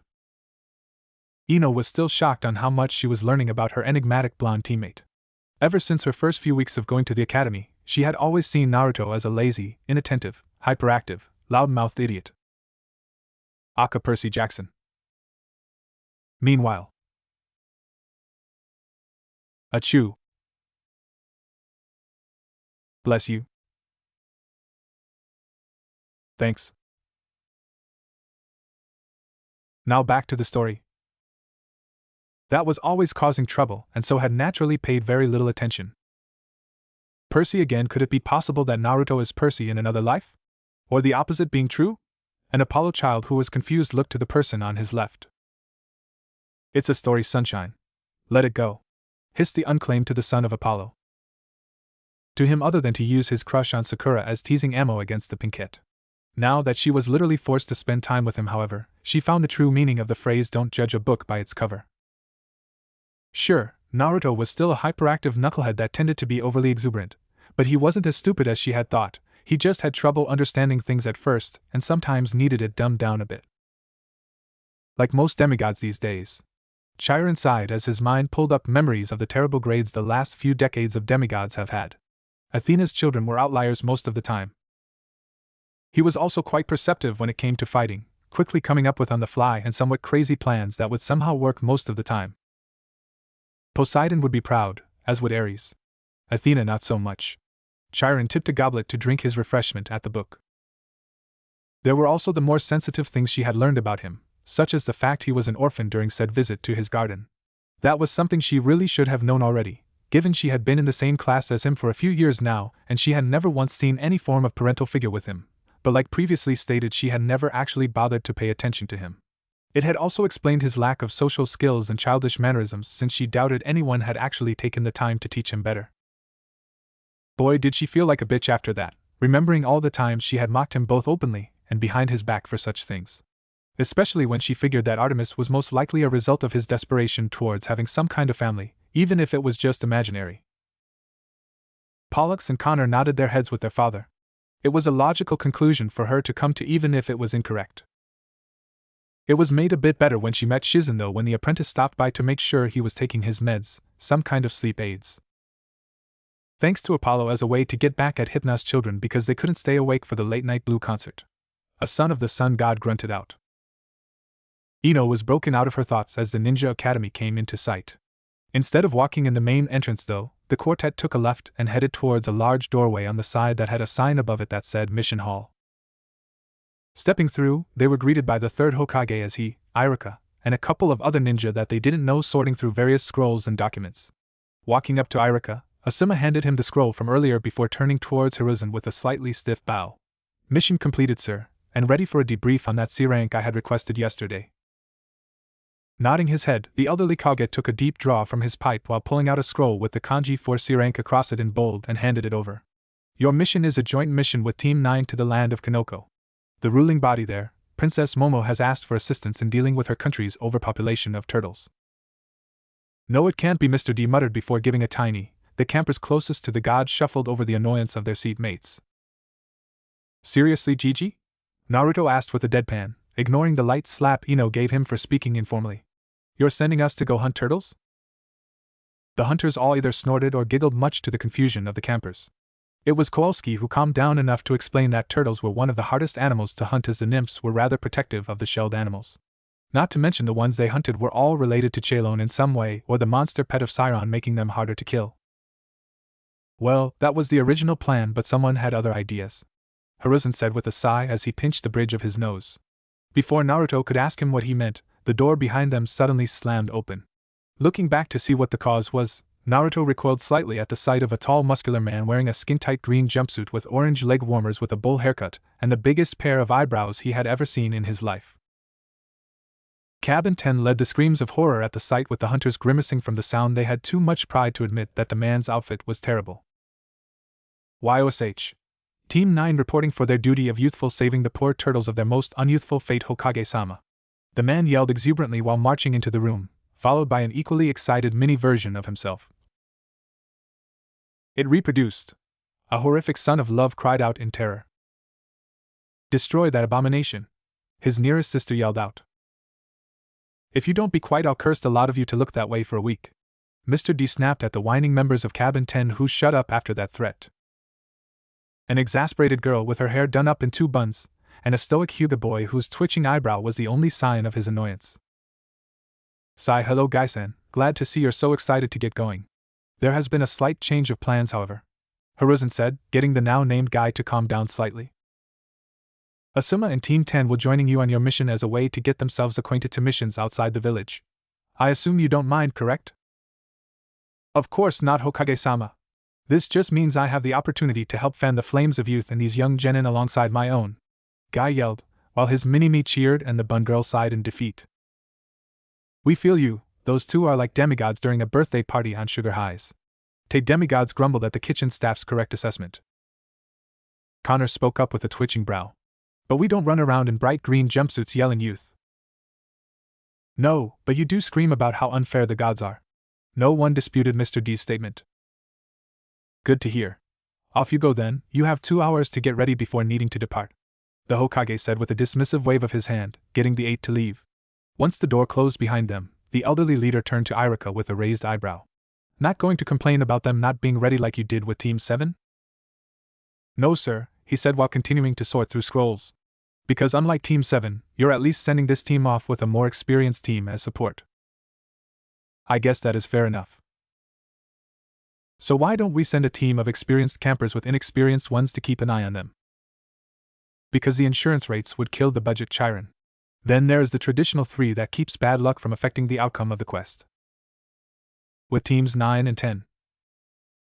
Alright, you 3, since this will be your first mission out of the village, each of you will have a member of Guy's team to help you get ready, Asuma said before grunting as Guy patted him roughly on the back. An excellent idea, my youthful comrade, Guy yelled boisterously with a laugh. Lee, you go with the young lady. The mini-me saluted with a cry of yash, before running off while a shivering Ino followed. Phoebe shivered. Shopping with Cabin 10 would be less painful. Niji, you help the big-boned lad. The Hyuga scoffed with a reluctant nod of his head as he marched off with Choji in tow. And 10-10, you'll? I get it, come on Blondie, the bun girl said with a roll of her eyes while grabbing Naruto's arm and dragging him off. We're going to my family's shop. Why?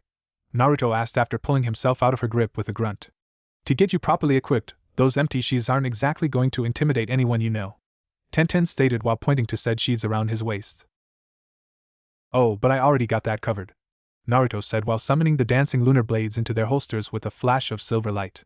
At the same time, he pulled out the scroll he kept his bow and quiver and unsealed them for her to see. See, I Ju! He exclaimed when the brunette swiped the daggers and began looking them over critically. Hey! No wiping another man's weapon! Sherman Yang yelled out. You don't do that if you're not fighting. These are amazing. 10-10 muttered in awe, giving the blades a few test swings. Perfectly balanced, no visible flaws, honed to just the right sharpness. Dad's work, no doubt, Beckendorf smugly said with pride. And not yours. Naruto cut in with annoyance as he unsummoned the knives with another flash and resealed his bow. Ain't you ever heard of personal property beef, oh hey? The boy yelled as 10-10 grabbed him by the shoulders, hoisted him up to eye level, and pulled him uncomfortably close to her face. Where did you get those weapons? Who made them? Tell me, she demanded excitedly. Instead of verbally answering, Naruto frowned deeply with a twitching eyebrow before tilting his head back and harshly ramming his forehead into hers. Gah! Thickhead. Nico thought to himself in observation before moving on. Why is every girl I meet so freaking weird, Databao? Naruto thought to himself as he landed back on his feet, watching the dazed girl carefully as she recovered. I would normally be insulted by that, if I wasn't wondering the exact same thing, Artemis admitted with a sigh. Same, came the voices of all the females listening to the story. Just what was with the women Naruto met? Ow, what is your skull made out of? 10-10 asked slightly groggily while rubbing the rapidly growing red spot on her forehead. Shaking her head a few times to clear the ringing still echoing in her head, she looked back at the still annoyed-looking blonde and smiled a little sheepishly. Sorry about that, weapons are my specialty, and sometimes I can get a little overly excited. So Athena or Ares? Travis asked. Hopefully Hephaestus. I doubt she would have survived the fashion disaster Terra clones otherwise, a nymph stated as she sighed in memory of the god when she met him in passing. No kidding, Naruto deadpanned, making the bun-haired girl laugh awkwardly. Whatever, let's just get going, he said before gesturing for her to take the lead again. So does your shop happen to sell arrows? Only the best. I'll be the judge of that. Dee snorted. Artemis and Apollo still lose in crafting arrows to Smithy. Why else do they use his works? Please go on, Taco. Nico. Whatever. Please read as I go over the reviews for Chapter 6. For some reason some fool is thinking they can make the god of madness insane. So scatter a lot. More tonight.